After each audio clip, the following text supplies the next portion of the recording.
from which I'm speaking. I pay my respects to their elders, past, present and emerging. Australian astronomy has an extensive history, with the country's First Nation people having observed the southern sky for tens of thousands of years. Europeans have also engaged in astronomy ever since the arrival of the First Fleet in 1788, with Lieutenant William Dawes setting up an observatory at the edge of Sydney Cove. Thanks to the work of amateur and professional astronomers over the 2 centuries since, Australia has become one of the leading nations in world astronomy. HAAC would like to help uncover the past and make the past accessible to astronomers and to the public alike. The chapter follows the dictum of French mathematician philosopher Auguste Comte. To understand the science, there it is. To understand the science is necessary to know its history. And the chapter rejects Henry Ford's unfortunate 20th century comments, which are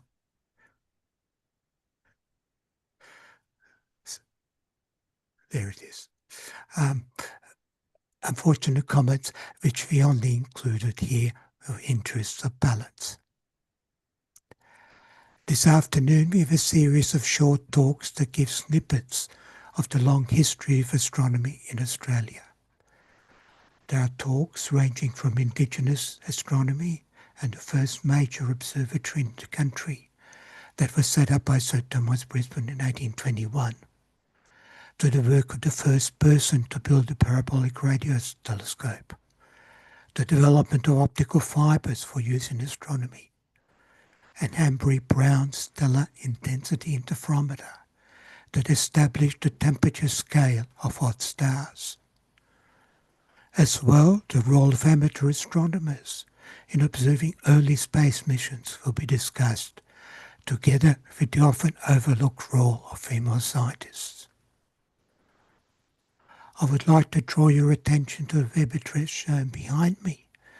That gives the full version of the program with biographies of the speakers. Please note that this workshop is being recorded and live streamed. You will receive an online link afterwards. Your questions and comments on the talks are most welcome. Please put them in the chat and the speakers will answer them after they talk or whenever they get a chance. If you think of afterwards, like we often do, you could also email the speakers, at least those speakers who indicate their email address in their talk. I hope that you enjoyed the snippets of history to be presented this afternoon. We'll go a little bit early to the first talk, Sir Thomas Brisbane Parramatta Observatory Revisited, 1821 to 1825. It will be a double act by Mark Rigby, the former curator of the Sir Thomas Brisbane Planetarium, and Tom Harradine, an amateur astronomer who has been researching Brisbane and its observatory. Over to you, Mark and Tom. Thank you, Nick. And as you said, Sir Thomas Brisbane's Parramatta Observatory Revisited, and ours will be in 2 parts. I'll be dealing with Sir Thomas Brisbane and a little bit of background, since a lot of you may not know much about him. And Tom has done a lot of research on Parramatta Observatory. First of all, we'll talk a little bit about Sir Thomas in terms of he was born near Largs, just on the outskirts in Scotland, in 1773. And if no one knows where Largs is, it's to the west of Glasgow on the coast. He was an officer in the British Army for most of his life until he passed away in 1860, and very distinguished service in the Peninsular War. And he decided to study navigation and nautical astronomy after an incident in the West Indies in 1895. The ship that he was on got separated from a fleet, and the crew on board, unfortunately, wasn't the best at navigation, so they were nearly shipwrecked. Fortunately, Sir Thomas, who wasn't part of the crew or the captain, saved the day, so to speak. Later on, he decided to build an observatory at his estate and started that in 1805 and completed it in 1808, and it was fully instrumented by 1811. He really got the idea of wanting to map the southern sky. So when he eventually came to the colony of New South Wales in 1821, he had a term of 4 years. In fact, he left his role as governor of the colony on December 1st of 1825. So in 12 days' time, we celebrate 200 years since Sir Thomas finished his tenure as governor. And while here, he established his observatory at Parramatta, and Tom is going to tell us much more about that with visualizations as well. On his return to Scotland, Sir Thomas built a third observatory on his wife's estate on the other side of Scotland at Mercurston.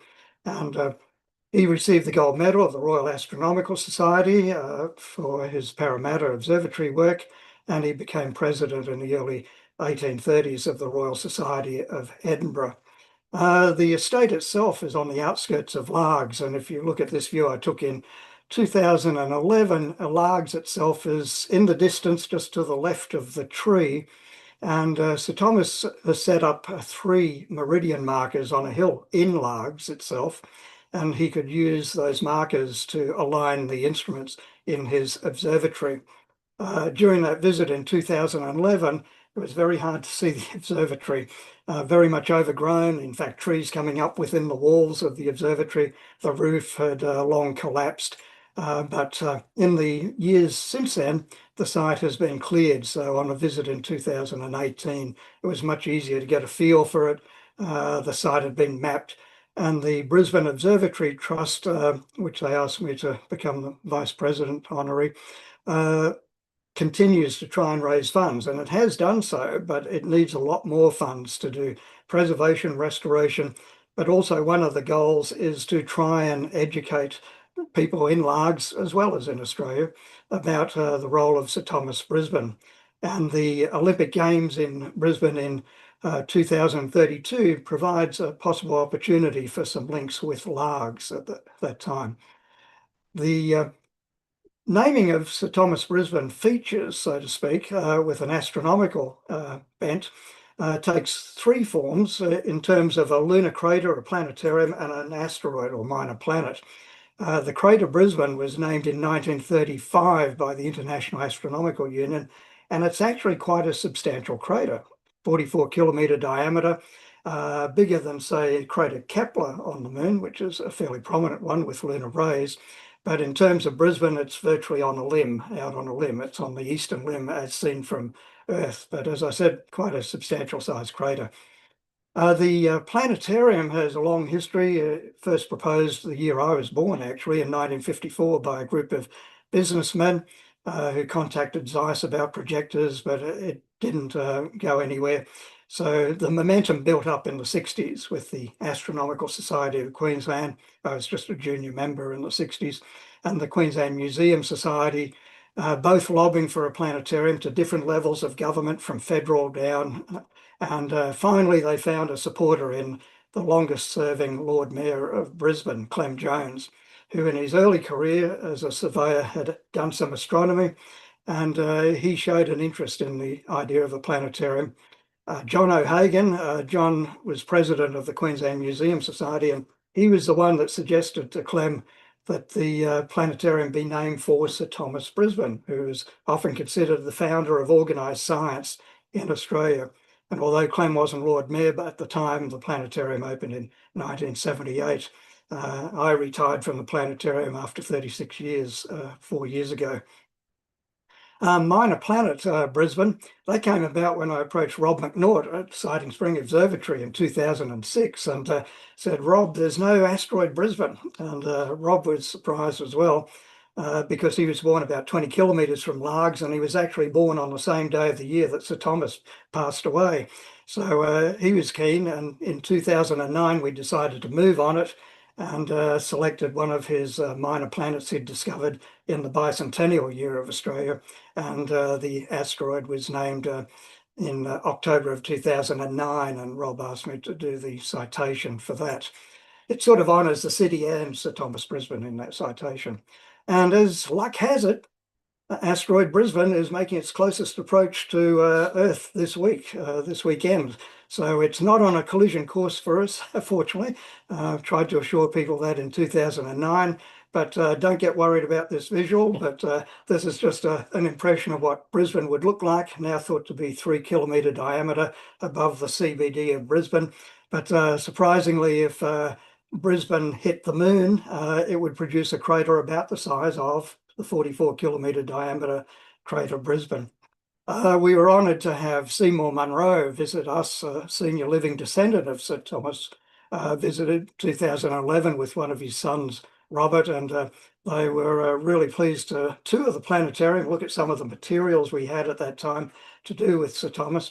One item of particular interest was the catalogue of stars based on the observations at Parramatta, and this particular volume was inscribed by Sir Thomas to his oldest child, Isabella, and that is currently in the collection of the Museum of Brisbane.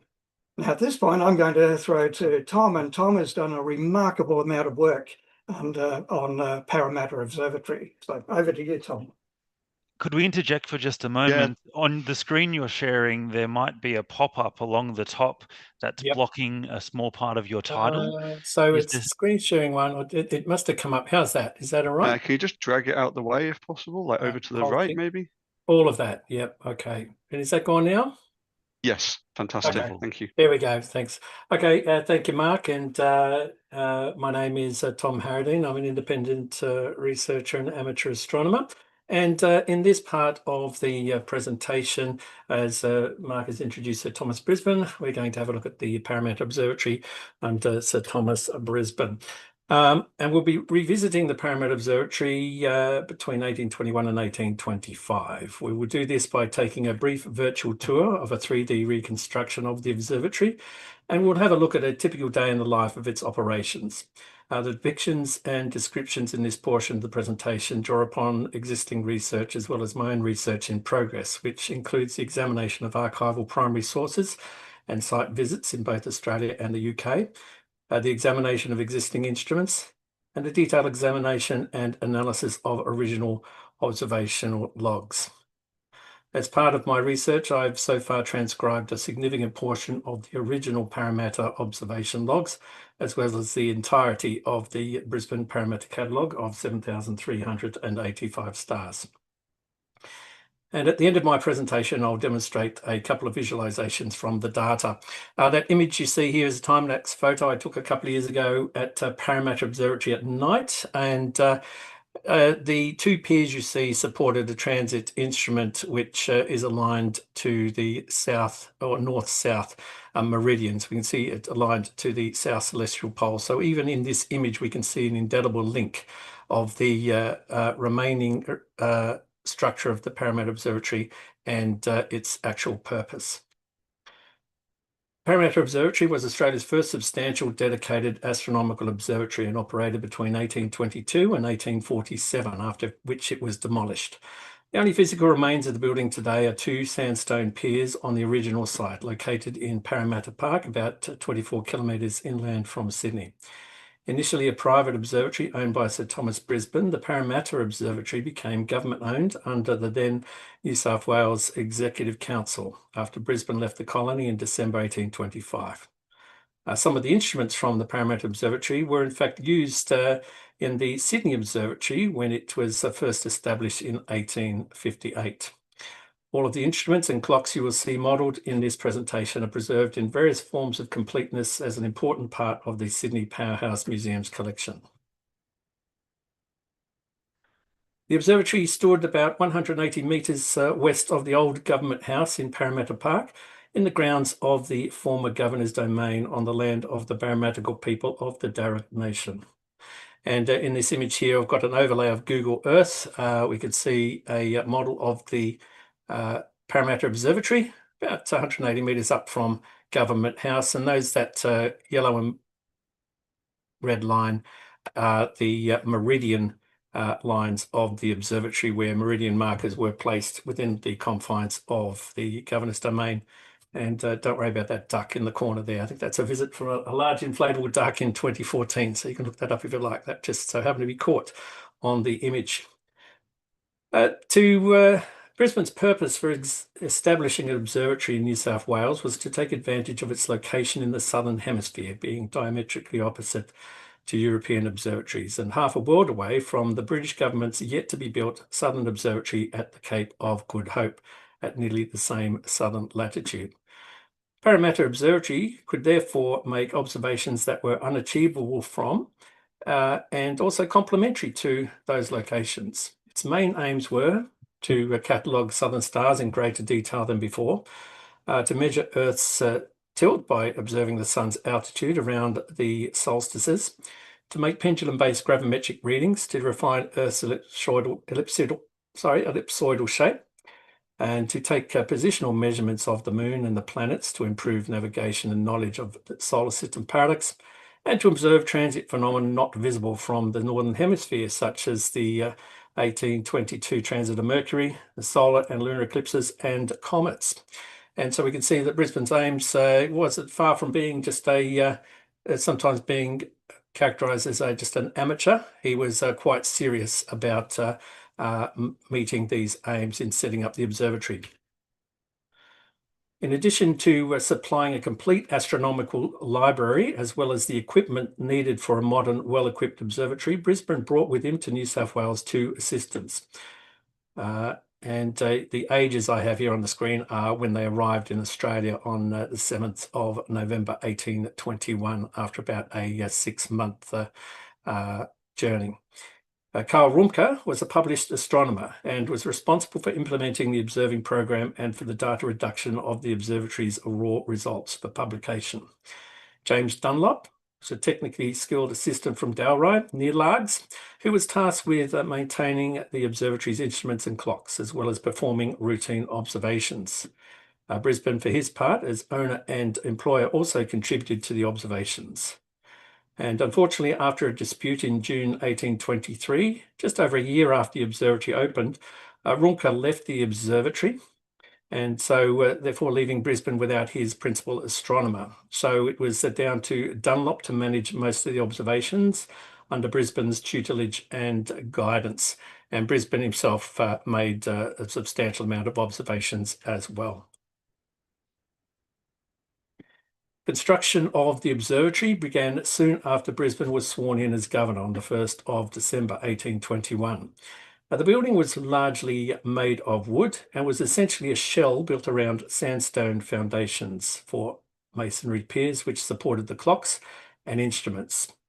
No part of the frame, walls or floor would be in contact with these piers or the foundation, so as to avoid movement and vibrations interfering with the observations. The observatory roof featured 2 longitudinal openings aligned north-south directly above the 2 meridian instruments inside. The north and south dome were covered in canvas.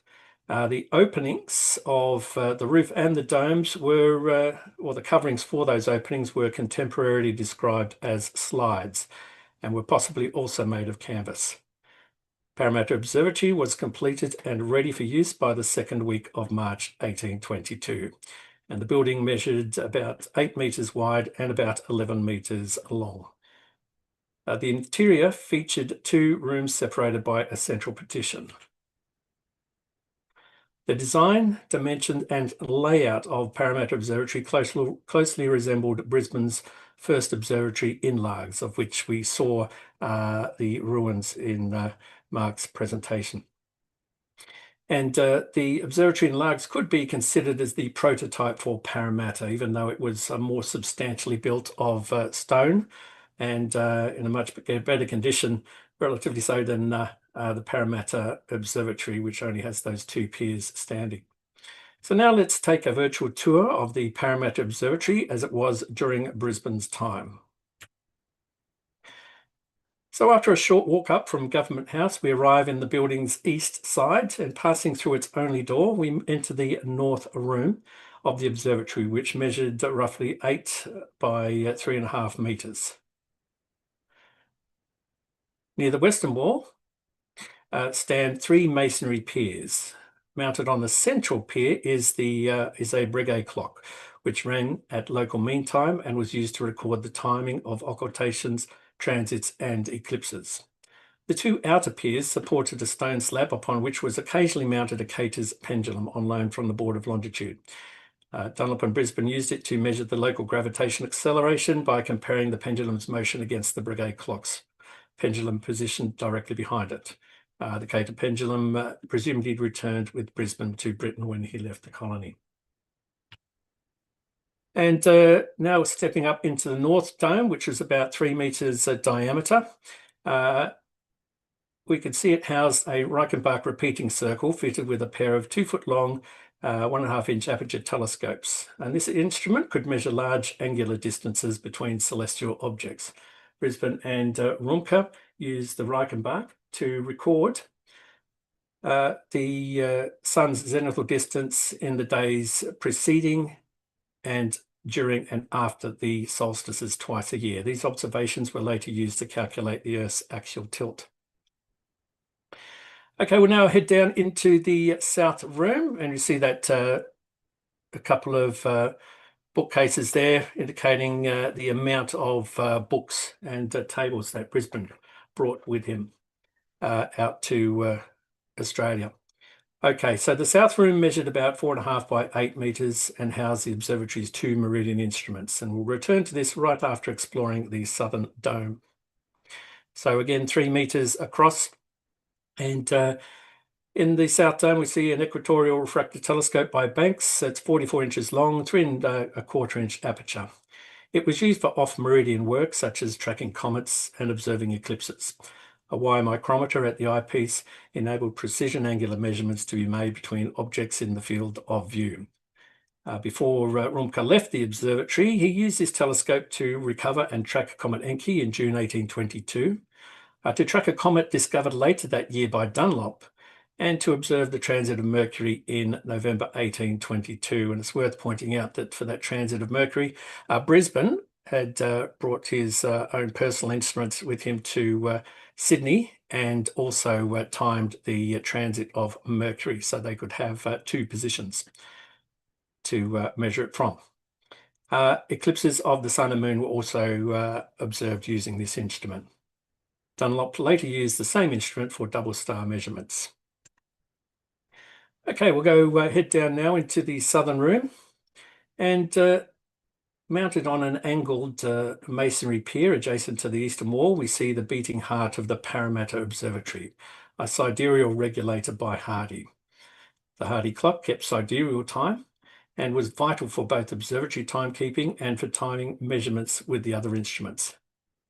Given that sidereal time was based on the positions of the stars, the clock's rate was calibrated by the daily observation of bright stars of well-catalogued positions, known as clock stars. Observations of these standard clock stars were often made in broad daylight. And nearby the Hardy clock stood the mural circle, located directly under the eastern meridian roof opening. The mural circle was used to measure an object's south polar distance, from which the declination, or the star's celestial latitude, could be determined. This is one of the main instruments used in measuring the positions of the stars for the catalogue. The instrument comprised a circular brass frame carrying a 2-foot telescope, which only had about 2 inches aperture, and was fixed to a conical axis mounted to a cement mounting block. Observations using this mural circle were made by Rumke and Dunlop. It's worth pointing out that this mural circle has quite a heritage, being likely the prototype used by Troughton to demonstrate to the Greenwich Observatory for the design, this new design of a mural circle. And Brisbane had purchased this item and had it mounted in Largs. So it's currently in the Powerhouse Museum in Sydney, but it does provide a direct line back to its British roots. And to make an observation, the telescope was tilted up to the star or moon or planet or sun. And once the Earth's rotation carried that celestial object into view, and once it was crossed the crosshairs in the field of view, the circle was clamped off and readings were taken from 4 microscopes that measured the divided scale on the circle's rim. Averaging the 4 microscope readings gave the apparent south polar distance to a 1/10 of an arcsecond. Heading over to the other main instrument of the observatory. This is the transit instrument by Troughton, and it lies beneath the western meridian opening. It's the largest instrument in Brisbane's observatory, being a 5.5-foot transit telescope with a 3 3/4 inch aperture, suspended between 2 sandstone piers. Now, one of these piers survives today at the Parramatta Observatory site, and the other one, the taller pier on the current site, comes from a transit circle installed in 1835. Aligned north-south, the transit instrument could swing freely along the meridian to measure the apparent celestial longitude, or right ascension of an object. And it was used by both Rumka and Brisbane, with no record of Dunlop having ever used it, although Dunlop did use a transit instrument at the McCurston Observatory under Brisbane. Okay, we'll just have a look at the field of view. The field of view of the transit telescope had 5 vertical wires evenly spaced and 1 horizontal wire. At night time, these wires were illuminated by a lamp. As the Earth rotated, celestial objects drifted steadily across the field, crossing each wire in turn. To record a transit, the observer noted the time to the nearest second on the Hardy clock and kept a mental count, listening to the clock's ticks. And as the object came into view and crossed each wire, the observer would or could record the timing of the wire crossing to the nearest 1/10 of a second. Averaging the total of the 5 wire times would give the object's apparent transit time across the meridian. This method was called the eye and ear method, and required intense concentration and a very quiet work environment so as the ticking could be heard. This manual method was soon after superseded by the use of electronic chronographs and then by astrometric photography in later Australian observatories. Okay, so let's briefly touch on a typical day in the life of the observatory. I've chosen Thursday, the 19th of March, 1824. And so these are from the original records of the Parramatta Observatory. By this date, the observatory had now been operating for 3 years, with Rumka having been absent for 2 of those. So it was left to Dunlop to work the mural circle and Brisbane the transit instrument when he could. On that Thursday morning, Dunlop would have walked from his home in Parramatta about 10 minutes away and arrived in time to open up the observatory to have everything ready before Brisbane later arrived just before the first observation of the day. As said, Brisbane worked at Government House, so it was quite convenient for him to come and go as he pleased. The observation logs for the day indicate the first observation was the planet Mercury, which crossed the meridian at 10:55, followed by 7 minutes later by the first clock star of the day, Fomalhaut, situated almost directly overhead and in broad daylight. After those observations, Brisbane didn't need to come back until midday, so he would have returned back to Government House to do some work. Just after midday, the 2 Scotsmen measured the sun's limbs, the mural circle could only measure 1 limb, lower or upper limb at a time of an extended object, and the transit telescope for an extended object such as the sun, the moon, or a large planet would record both the first and second limb crossing times, and the average would get the time of the object's transit. And while Dunlop, so Brisbane went home, and Dunlop in that meantime continued with 2 mural observations of Aldebaran and Achernar, again in full daylight. Both men resumed after 5 p.m. to record Capella and Rigel. Capella would have been a challenging object, culminating at only 10 degrees above the northern horizon from Parramatta's latitude and in broad daylight. Brisbane's observation logs indicated that he only 19 seconds between Capella crossing the 5th wire and Rigel crossing the 1st, leaving that short period of time to orientate the telescope in enough time to get himself settled with the clock count ready to time Rigel. This instance, recorded in the logs, demonstrates the skill of Brisbane as a practical astronomer.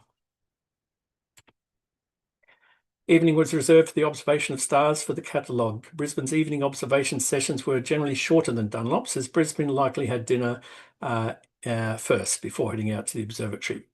On this night, Brisbane logged 19 southern stars between about 7:26 and 8:43.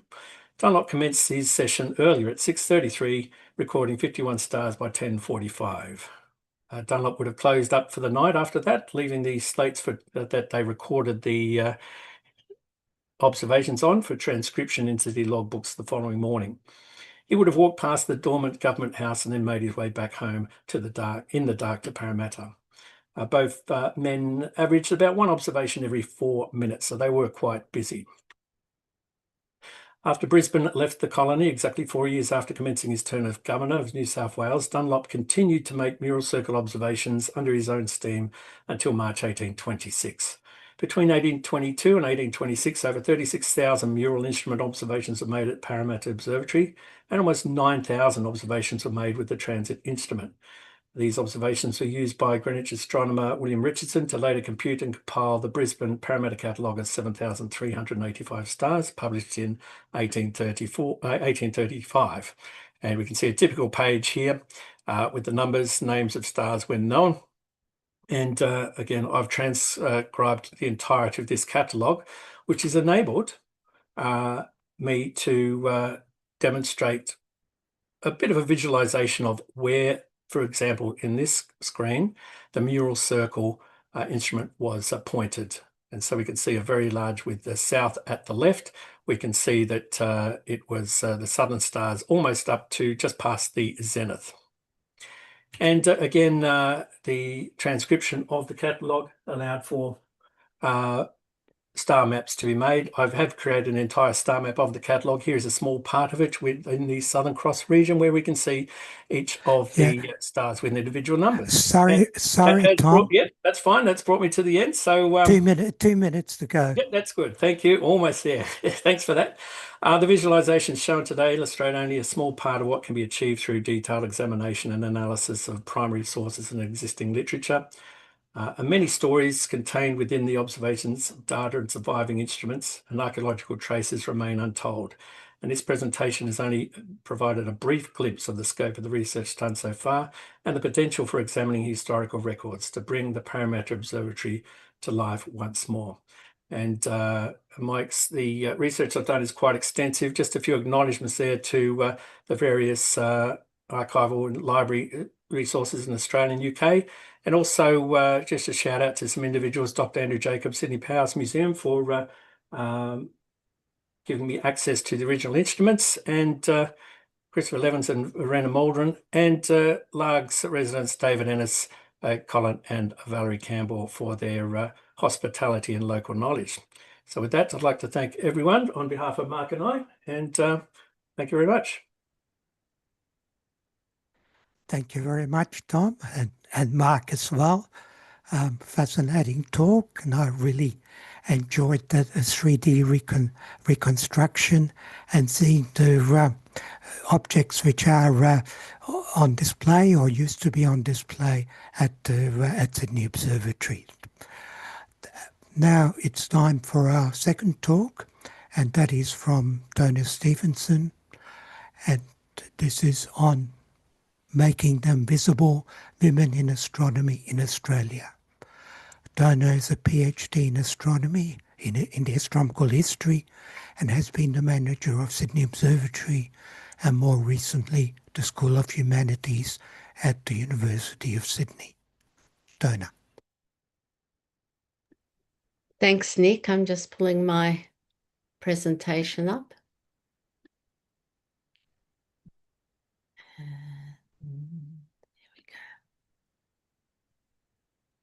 Right. Hi. Hello, everyone. Maybe someone can spotlight me, please. Thank you. Good. I'd like to acknowledge Indigenous peoples as the first astronomers. Today, I'm coming to you from Gayamagal land.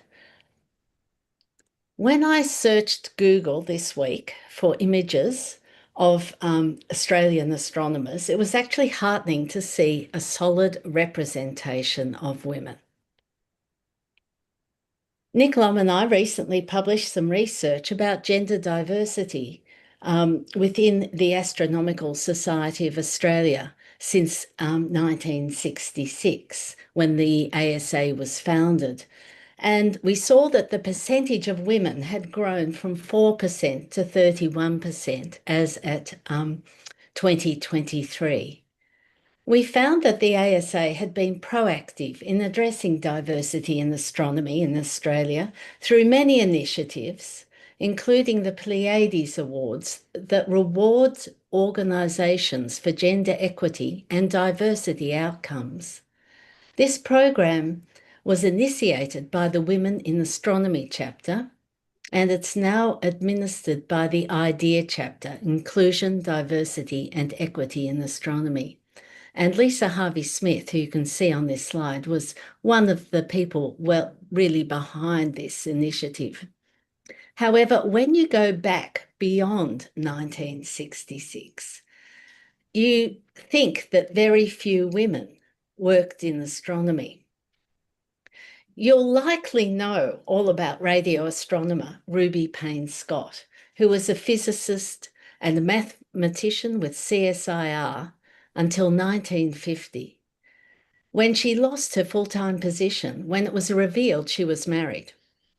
From all accounts, Ruby had strong opinions, and so important was her contribution to radio astronomy that there are now over 60 papers and at least maybe more than 3 or 4 books recognising her innovation in this science. Scholarships, and earlier this year, a Sydney ferry was named after her. This is making Payne-Scott a very public figure. But there are earlier women of note in the history of astronomy in Australia. And today, this presentation, I aim to discuss the challenges in discovering the work using 3 typical case studies. Here are the questions that I ask. Some of the questions anyhow. Could he have done that alone? Did the women have any agency? How, if, were the women acknowledged? And who is that anonymous person, sometimes referred to as my wife, my daughter? And I chose in this presentation to not use the married names for the women I have case studied. John Tebbutt was one of the most widely acclaimed and public amateur astronomers of the late 19th century. He had a very well-equipped private observatory in Windsor, just 55 kilometres west of Sydney, and his instruments and his prodigious output have been notably documented by people like Wayne Orchison, Graham White and Rigby Batal. The publication of astronomical observations, however, required undertaking the onerous job of computing reductions by hand in those days, and in the case of comets, by calculating their positions and orbits. Given this, it is not surprising that when you ask the question, could he have done that alone, to find that Tebbutt employed astronomical computers. From Tebbutt's memoirs, we know that he had sought a competent lad. However, he had experienced unexpected difficulty finding such a person, so he employed 19-year-old Margie Arnold. Tebbutt acknowledged Arnold as having intelligence, quickness, and accuracy as a computer, both in logarithms and natural numbers. Her work is exceptional, he wrote. Arnold was a pupil teacher in the local public school. Her parents worked for Tebbutt. Her contribution was to some extent acknowledged in Tebbutt's reflection on the achievements of Windsor Observatory. He emphasised he did all the observations and the most difficult mathematical reductions. but that the occasional services of an ordinary computer are required. So I donned my gloves and took a magnifying glass to the Mitchell Library and leafed through Tebbutt's logbooks, reading the notes he fastidiously wrote. He wrote about who did what for every object he observed. It was at this point that I was astonished to see the extent of Arnold's involvement over 4 years, from 1886 to 1890. In her first year of employment, understandably, Tebbutt corrected her work. But as she became more confident, Arnold undertook greater and greater responsibility for the reductions of comets and the measurement of comparison stars.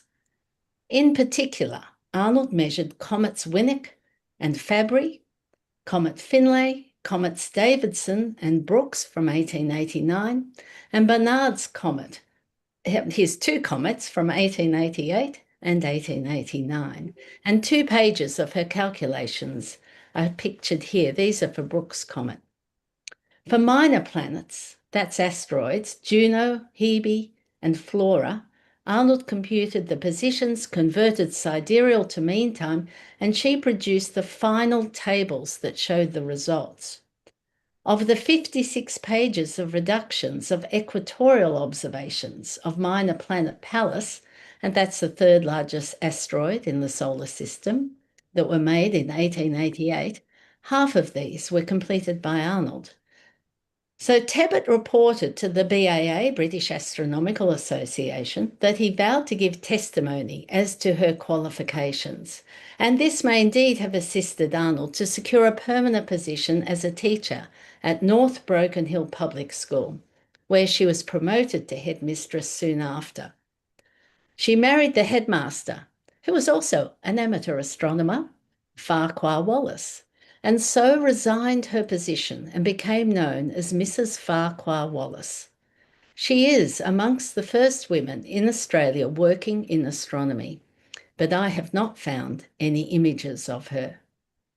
And it seems the extent of her work has become hidden in the archival logbooks. I'll move on to another example now, that of the Astrographic Catalogue, a global enterprise to photograph and map the stars in the entire celestial sphere down to the 11th magnitude. And this is the reason that from 1896 to 1961, 70 well-educated women at school level, who are called computers, joined the astronomical workforce in Australia. Among these women who I have researched, I've chosen today Prudence Valentine Williams, who worked for 11 years at Perth Observatory, for my next case study. And I asked the question, did women have agency? How were the women acknowledged?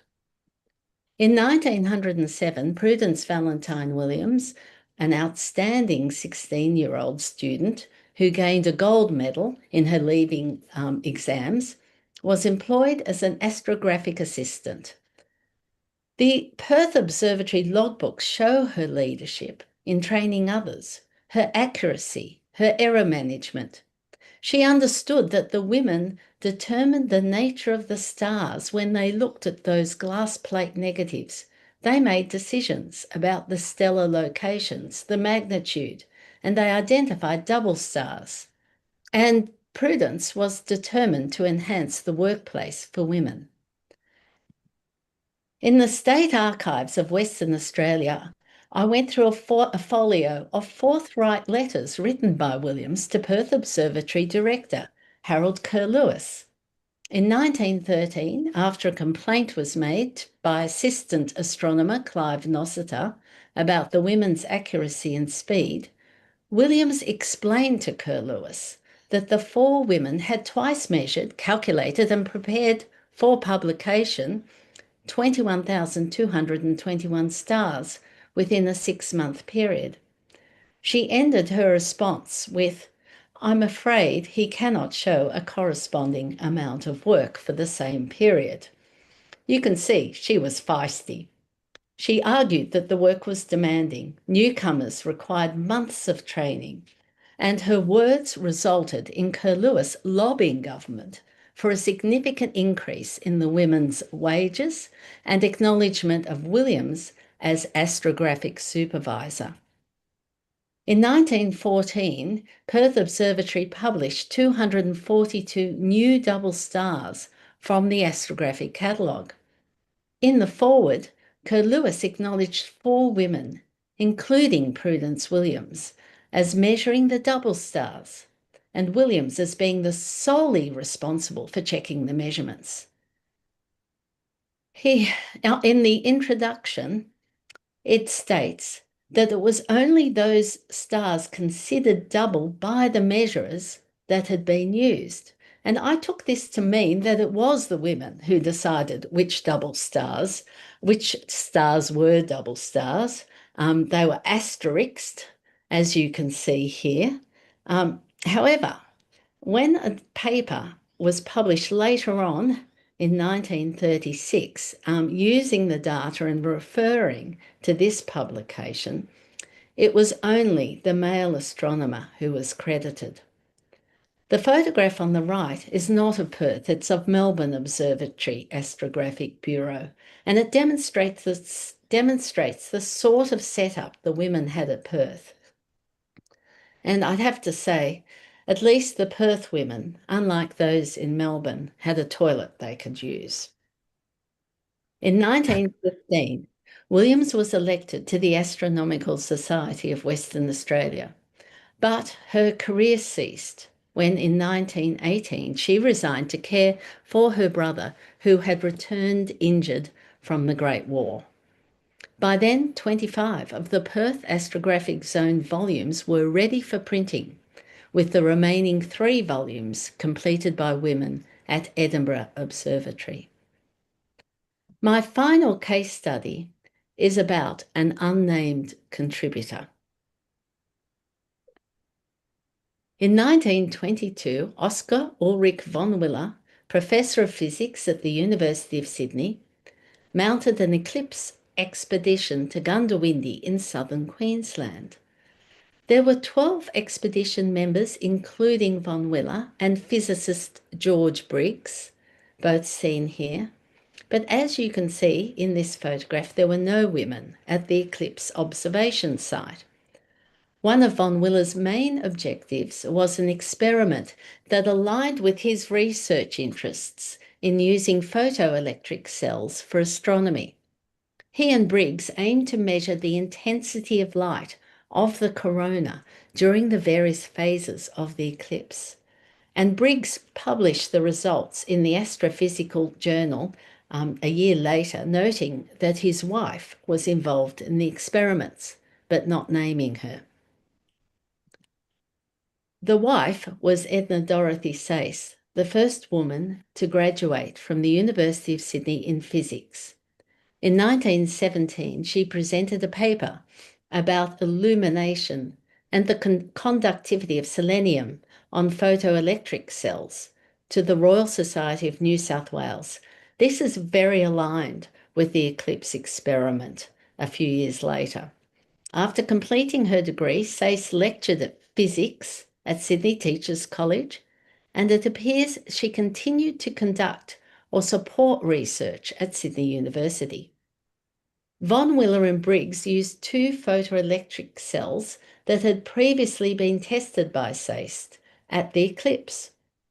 They exposed these during totality, and the readings were taken at regular intervals of the electric currents created when coronal light hit the surface of the cells. And then this was measured by highly sensitive galvanometers. A year later, Sayce used the same cells to measure the light reflected to Earth at full moon.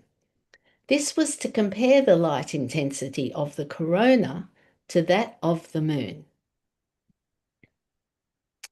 Sayce's chart shows that the corona is 0.42 to 0.45 as bright as the moon.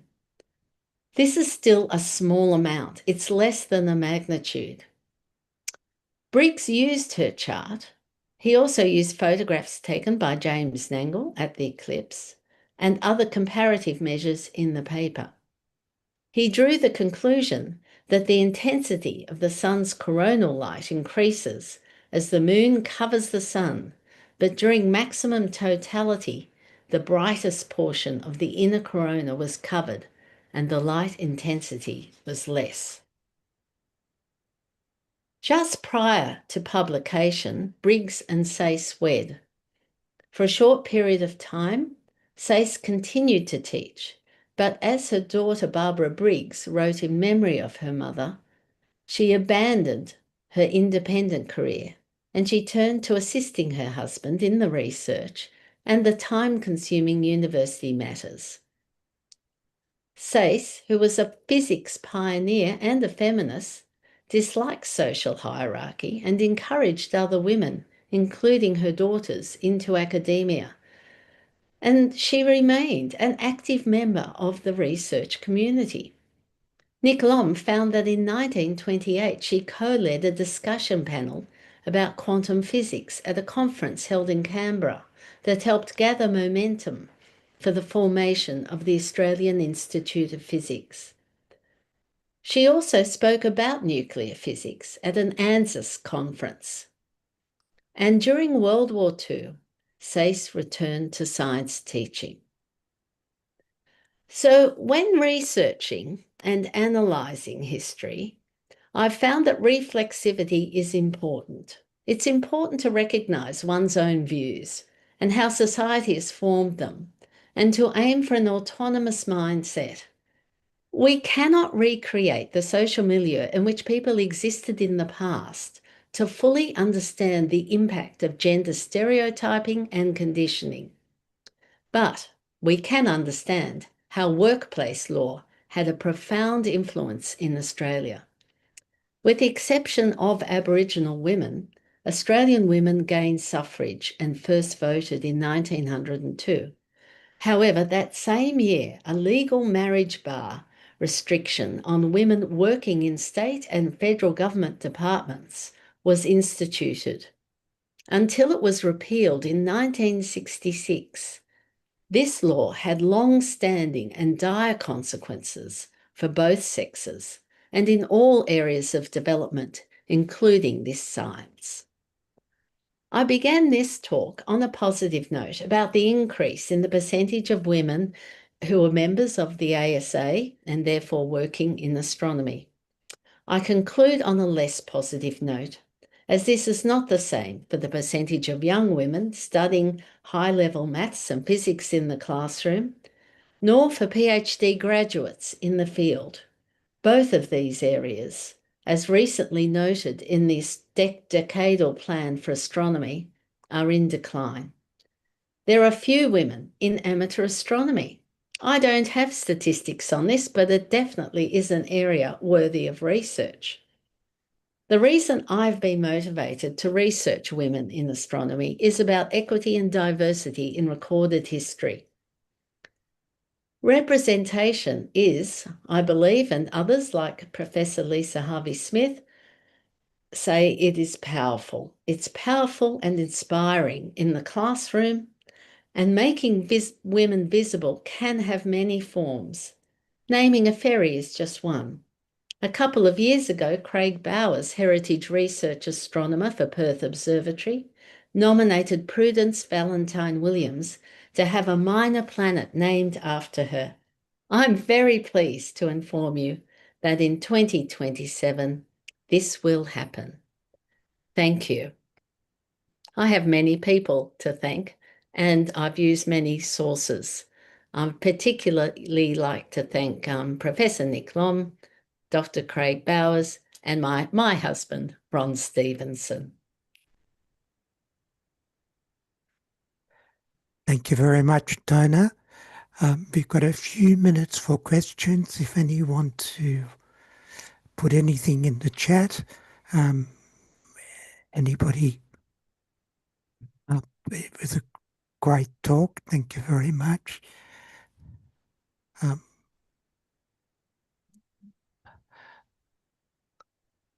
Maybe you could talk a little bit more about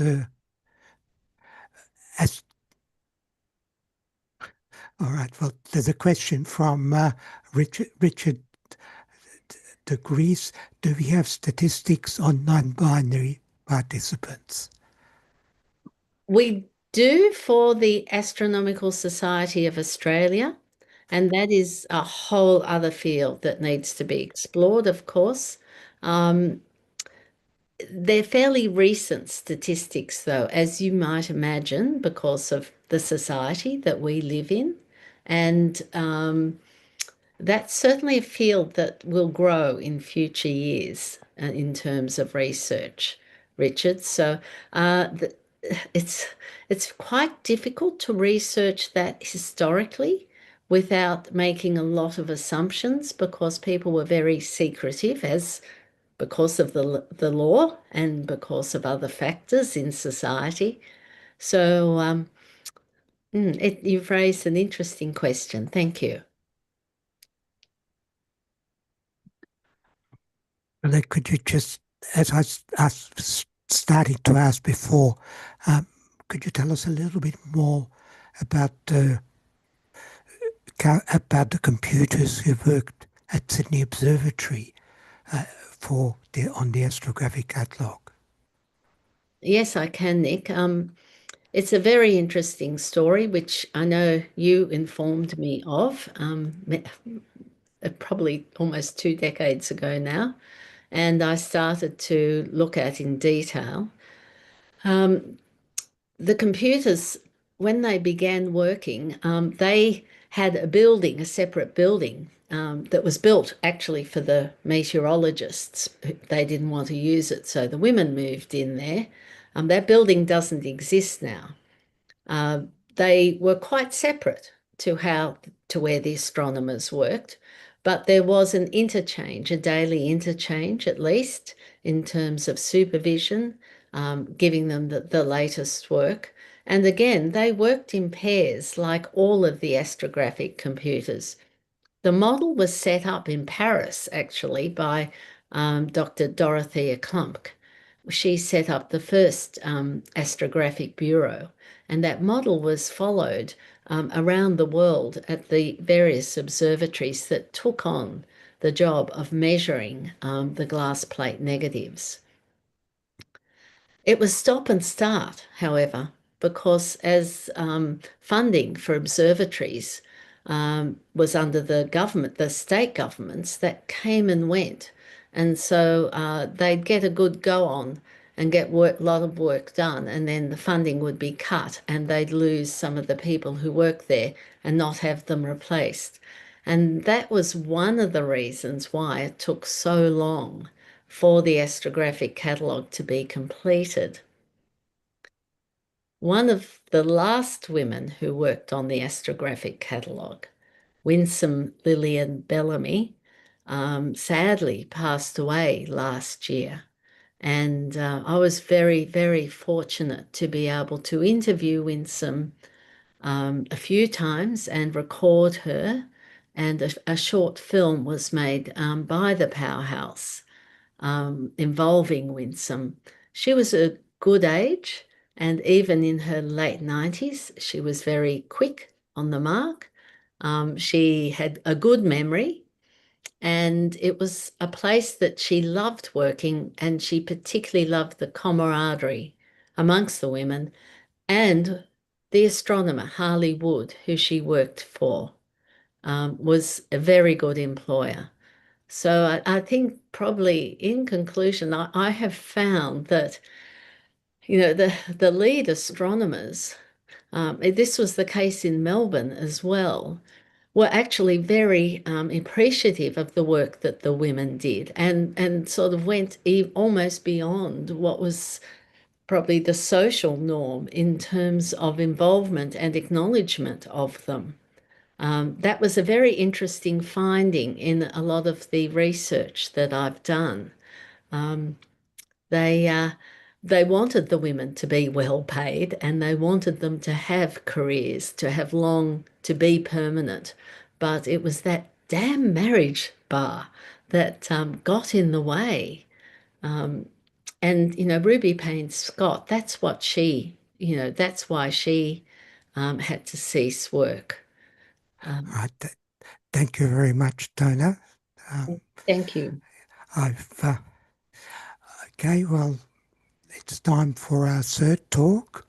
It's from Fred Watson on how Australian astronomers cooked up a high-fibre diet. And as you can guess, it's not about food. Fred is one of the few people who needs no introduction, but I will just say that he spent 20 years as astronomer in charge of the Anglo-Australian Observatory. More recently, he was astronomer at large for the Australian government. He's still at large, having been last heard of in Cyprus, from which where he kindly recorded his talk, and he gives apologies for not being able to be present in person. So, Dirk, if you could have the video, please. Okay, I'm going to share the video. Forget to optimize for video. Yep, I'm going to do that. Sharing now, and I'll start. Hello, everybody. My name is Fred Share Watson. window as well. I am an astronomer. Until recently, I was the Australian government's astronomer at large. I'm now Macquarie University's astronomer on the loose. I'd like to begin by thanking the organisers for inviting me to give this presentation, and I'd like to apologise as well that I can't be there in person. I would love to have been at this meeting. I'm afraid there was no way that I could manage it. So you've got to put up with the avatar at the moment. What I want to talk about is the technique, the astronomical technique of multi-fibre spectroscopy, which is a very simple idea that takes the light from individual objects in the field of view of a telescope, aligns an optical fibre with that image, and then rearranges all those fibres along the slit of a spectrograph equipped with a two-dimensional detector. And while it might not give us the answer to life, the universe and everything, it is certainly a very productive technique in terms of astronomical surveys. There are challenges. The two most important ones are, first of all, the fibres need to be aligned with your target with an accuracy in the region of 1/100 of a millimetre, 10 microns. And the other is that the fibres need to be of a special kind that will preserve the profile of the beam of light that the telescope is delivering. So it was not an invention of Australian astronomers. The idea for this technique came in the wake of the first commercially available low-loss fibres that occurred in 1970, but it was Roger Angell of the University of Arizona who first proposed the idea of using fibre optics in this way. And a few years later, he and one of his research students, John Hill, built a prototype to demonstrate that this actually was feasible. And then very shortly after that, the idea was picked up by two scientists closely involved with the Anglo-Australian telescope, Dave Carter, who was then working at the Anglo-Australian Observatory as it then was, and Richard Ellis of the University of Durham. They put a memorandum out in 1981 suggesting that this technique be used at the AAT. So there was a very small group internationally of people who took this idea and attempted to turn it into reality. This is a picture taken at one of the conferences in Tucson in the early 1980s with some of the early proponents of the technology. Ralph Powell, who I later worked with at the Royal Greenwich Observatory, Peter Gray, who took up the idea at the Anglo-Australian Telescope, and I'll tell you more about his work in a minute, Sam Barden, who later became the AAO's instrument manager, Ian Parry of Durham, interested in robotics applied to this technology. John Hill, the first PhD in multi-fibre spectroscopy in the world, and Fred Watson, who was the second. I worked then for the Royal Observatory in Edinburgh, but I was stationed at the United Kingdom Schmidt Telescope. And there were colleagues at ESO also working on this technology.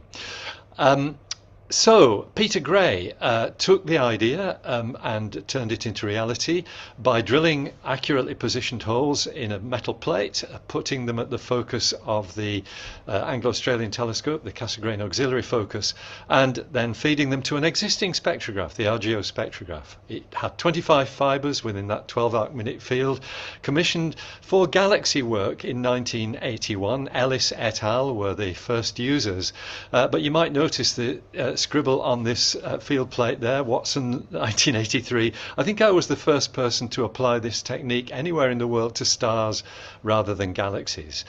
Peter then took things a step further by increasing the field of view of the Anglo-Australian telescope's FOCAP system, which was just an acronym for fibre optically coupled aperture plate.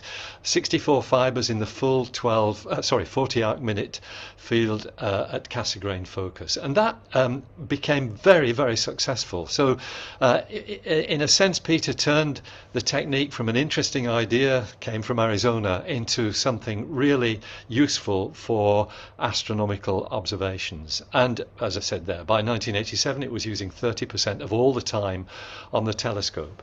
Experiments at the University of Durham to roboticize this eventually led to the idea of 2DF, the 2-degree field system on the AAT, and that had its origins with work by Keith Taylor and Peter Gray, a design study in September '89. You can read all the aspects of it there. 2DF is so well known that it's almost superfluous to put these details in, but that was the thing that eventually came into being, of course, on its own top end ring at the top of the Anglo-Australian telescope.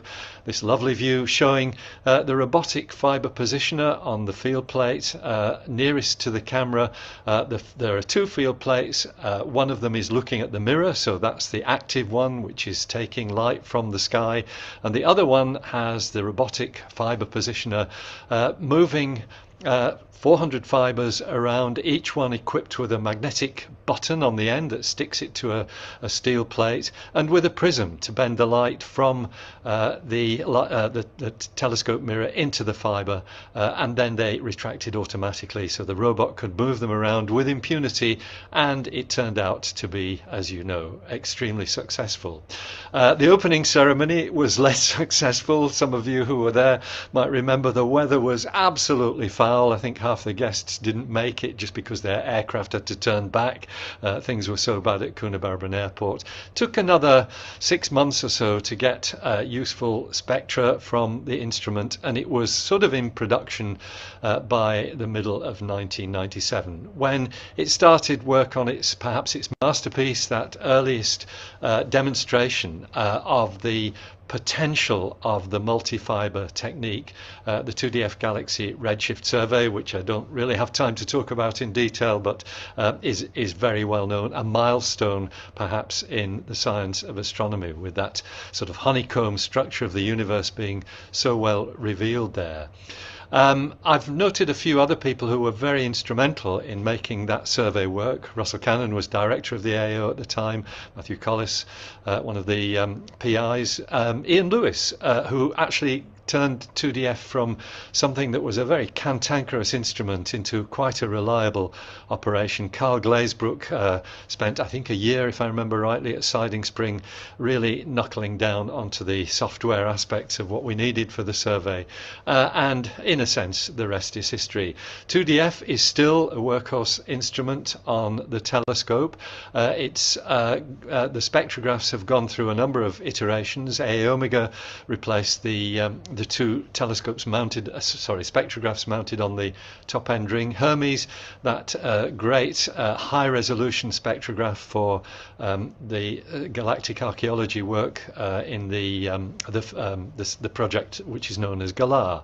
Koala and Hector, both integral field unit spectrographs, so you're there not just looking at multi-objects via optical fibers, but actually dissecting galaxies into their individual pixels, if you like, and taking a fiber on each. Hector, which is the current one of the current main instruments on the Anglo-Australian telescope, commissioned about a year ago. Here is its PI, Julia Bryant, with the Hector field plate. Moving on, though, from the Anglo-Australian telescope, something that I was perhaps more closely involved with was the work at the United Kingdom Schmidt telescope. I was at that time, in the early 1980s, on secondment from the Royal Observatory, Edinburgh. And it was in thinking about what Peter Gray had done on the Anglo-Australian telescope that led the then astronomer in charge of the UK Schmidt telescope, John Daw, who we sadly lost to pancreatic cancer in 2004. He was a commissioning astronomer on the AAT, but he was the astronomer in charge when I started my time at the Schmidt telescope in 1982. And we got our heads together and realized that there might be advantages in putting multiple fibers on to the Schmidt. And in fact, we produced this little paper in July 1982, a proposal for a radical extension in the use of the UK Schmidt telescope to the management of the Royal Observatory in Edinburgh. And the bottom line here with this paper was simply that the information throughput of the Schmidt is comparable with that of the Anglo-Australian telescope in terms of the what's called the omega product, the étendue. They are equal, actually, with the AAT with a 2-degree field, as it then didn't have, but was going to have, and the UK Schmidt telescope with its 6-degree field. The problem was the Schmidt telescope at that time was sort of on an industrial scale, surveying the southern sky with the photographic sky survey, and that meant that anything that we did, and this was mandated by the Astronomer Royal for Scotland, Malcolm Longair then, who was actually my PhD supervisor along with Russell Cannon and Don Morton, that it was mandated that the work of the photographic survey should not be interrupted by our experiments with fibre optics. So it meant that the region where the photographic plates were held, the focal surface of the telescope, had to be accessed by fibres in a way that was compatible with photography. And that meant building things like this, which was a field plate designed to take fibres and rather than photographic plates. The issue being that the focal surface was curved, and so the field plates themselves had to be curved. And what we developed, and this was a suggestion due to David Malin, the idea was to use the photographic plates taken by the Schmidt, process them as positives on a 1 millimeter thick glass plate, so that the star images themselves were transparent, and then we could optically align each fibre with one of those images, stars, galaxies, whatever, and cement it there with UV curing cement. All ideas from David Malin's fertile brain, and that's what we did. We sometimes ran into troubles. Not every plate behaved the way you wanted it to, especially after you'd spent time fibering it up, but we evolved this mandrel, the thing that bent the field plates, on a hexagonal base to allow us access to the back of the field plate to stick the fibres on, as you can see here, but still preserved the fidelity of the surface so that the field plate didn't break. And that's a fibred up field plate with the system that we called flare. I'll tell you what that means in a minute, but let me also point out the spectrograph that we used was the most rudimentary kind. It used a Pentax film camera. We hypersensitized the film and actually managed to get some useful spectra out of it, digitized on a PDS machine. That was the optical table, the optical bench for the spectrograph, which cost a lot more than the spectrograph did. That was the first one that we built. So FLARE was the fibre-linked array image reformator. It demonstrated that the Schmidt was a worthwhile instrument for developing this technology, and we moved on to a sort of prismatic system, still cementing fibres onto glass plates, but using a right-angle prism as well, panoramic area coverage with higher efficiency to give us the whole field of view of the telescope rather than hexagonal holes. That was panache, and that let us play around quite a lot. This was experiments. We then had a CCD camera built by Paddy Oates of the University of Durham, and it let us try out, for example, using multiple spectrographs rather than just single ones. Here's a photograph taken during that period when Panache was on the telescope. We then postulated a further version, which I wanted to call Finesse, but it was Duncan Waldron, now in Brisbane, who remarked that this probably would stand for fails to interest nearly everyone save spectrograph engineers. So in the end we called it Flare 2, 90 fibres. I was the instrument scientist along with Quentin Parker, who then took over when I left the Schmidt to return to the Royal Observatory in Edinburgh in 1992. Peter Gray developed a spectrograph, an all-Schmidt spectrograph, fibre Schmidt, which is why it was called FISH. And Tim Bedding built something called AutoFred, which was designed to automate what I was doing in the manual setup of fibres. And in a sense, all that then led the way to the 60F system, a fully engineered system, which is what really put fibres very much on the map on the Schmidt telescope. Approved by the Anglo-Australian Telescope Board in 1998 and built in a remarkably short period, actually, of 3 years.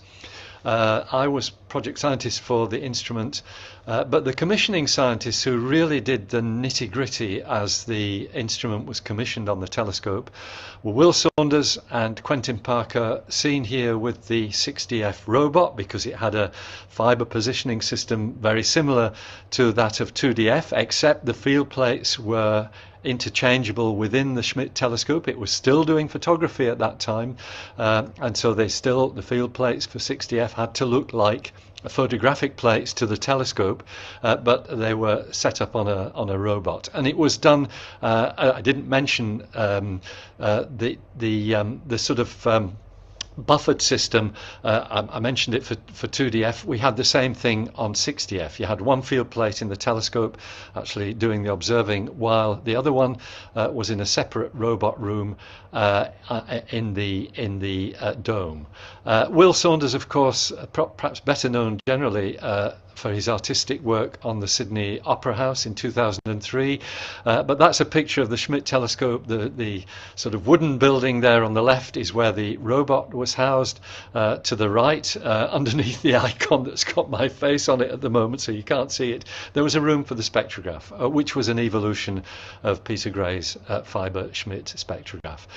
What did the system do? Well, the science was, I think, groundbreaking in its time. 2 projects. The one that it was really commissioned for was the 60F Galaxy Survey. So this was something similar to the 2DF Galaxy Redshift Survey, except we also included peculiar velocities for a subset of the galaxies, 150,000 galaxies, but it was the whole southern hemisphere, whereas of course the 2DF Galaxy Survey was slices through the southern hemisphere. Matthew Collis, the PI, and some very important proponents who really sold the idea to the Anglo-Australian Telescope Board, which is why it happened in the first place. I might mention that the cost of 60F was about $1 million by the end of it, but that's only a tenth of what 2DF cost on the AAT. And then when the 60F Galaxy Survey was nearing completion, we looked at an alternative. We had a higher dispersion option in the spectrograph. We were using by then volume phase holographic gratings, and we did what was called RAVE, the radial velocity experiment, the radial velocities and physical parameters of 500,000 stars, a 9-nation collaboration led by Matthias Steinmetz at the Astrophysical Institute of Potsdam. Great science. This is some spectra from RAVE. We were looking at the calcium triplet region in the near infrared, and you can see just by looking at that how the radial velocities of those stars are changing by the wiggly lines that you can see. Spectra for each of the 150 target objects that we could look at, and the RAVE survey, by the time we'd finished in 2013, just about the time that the observatory almost disappeared because of the Wombalong fire. The RAVE actually finished just after the Wombalong fire. I took the last observations in April 2013, but that's the set of 500,000 stars on a projection of the celestial sphere, and you can see there the change in color, which represents, of course, the solar motion. It's the reflex solar motion that you're looking at there. 60F was, for all it was a robotic instrument, it was very labor intensive, and so a huge kudos must go to the observers, many of whom are shown here on the occasion of the 30th anniversary of the Schmidt telescope in 2003, but many others whose pictures aren't on there, who made those two 60F surveys successful. It was hard work, and many of us still remember it. I still have it in my dreams. I can't believe it all those years later, 12 years after we completed the survey. What's happening at the Schmidt now? Well, the next step was something that really John Doe and I were thinking of back in 1982, the idea of fibres equipped with micro-robots so that they could wander around on the focal surface, so that you could position them all simultaneously. There wasn't a time lag while a pick-place system moved the fibres around. And we not we, because I was not involved with this, I was just cheering them on from the sidelines. At the AAO, they perfected starbugs and built an instrument called Taipan, which had, again, about 150 fibres, each individually addressable with a microprocessor. Sadly, Taipan took so long to perfect that the surveys that we had in mind for it, one called Funnelweb and one called Taipan, were really superfluous by then. And so that's the situation at the Schmidt now. The telescope is still available with Taipan on board, but it's sort of mothballed because there isn't a competitive piece of work for it to do. And I might mention too, before I wrap up, one of the things that has made AAO and Australian astronomy generally, because the University of Sydney, Macquarie University, ANU are also involved with this technology, is exporting it to other observatories. AusPos for the VLT back in the early 2000s. The 60F was a prototype for AusPos, and here is Foremost, which is, as we speak, being commissioned on the Vista telescope at Cerro Paranal, 2,400 fibres, which can be reconfigured to any given field within about a minute. It is extraordinary, that technology. Finally, one of the spin-offs, I guess, with the AAO's work on fibres was to think about what you might do with light once you've got it into a waveguide, an optical fibre. And my contribution to this, if I can put it that way, was a paper back in 1995, some people call it the beginning of astrophotonics, where I proposed a design for a spectrograph which was about the size of a deck of cards, multi-objects fed by fibres, but the light manipulated by waveguides once you've got it into the device. And that's sort of now turned into the whole science of astrophotonics, with basically photons being manipulated like electrons in waveguides, as well as techniques like the OH line suppression, which was perfected perhaps 20 years ago now. This is Joss Bland Hawthorne's brainchild with other people involved, but an extraordinary way of dealing with the forest of OH lines in the, particularly in the H band of the infrared spectrum. So squeezing light into fibres leads you down all kinds of very, very productive paths, and I think we're really only seeing the start of the amazing benefits that astrophotonics can bring us in the science of astronomy. So that, everyone, thank you for your attention. That is how Australia's optical astronomers cooked up their high-fibre diet, and thank you very much for watching.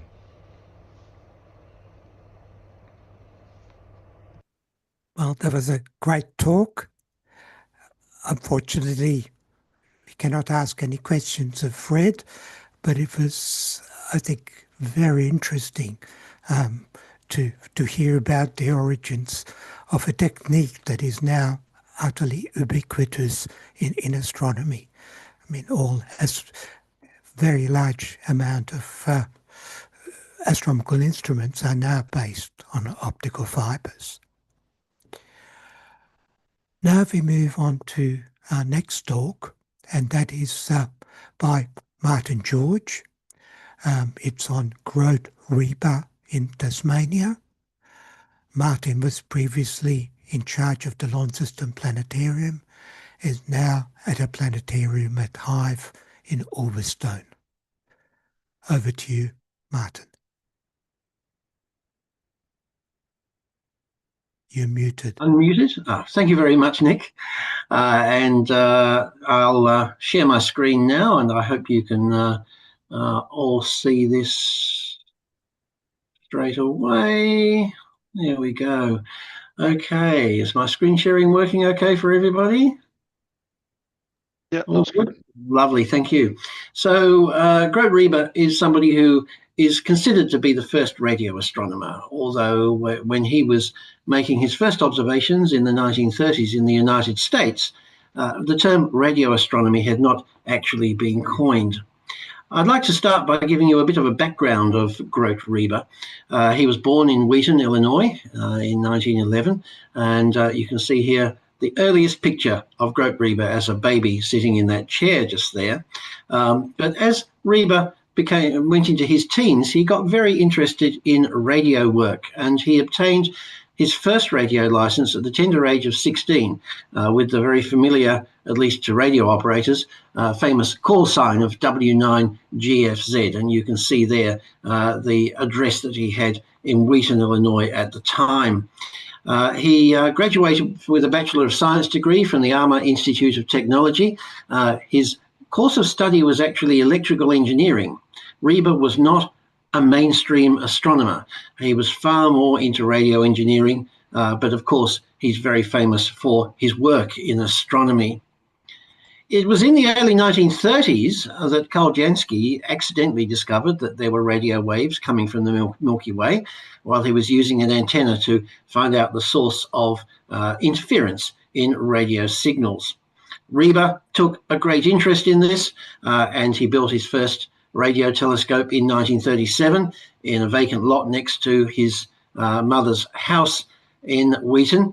And you can see here Reber as a young man standing on a platform near the receiver, and on the left the telescope itself, which was a transit instrument. It could not move in azimuth, it could only move in altitude.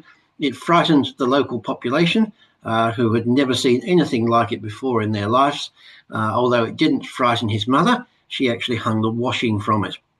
Reber was well known for making the first radio map of the sky, and also for the fact that very few people accepted the idea of radio astronomy at the time, even though, as I've mentioned, it wasn't actually called that then.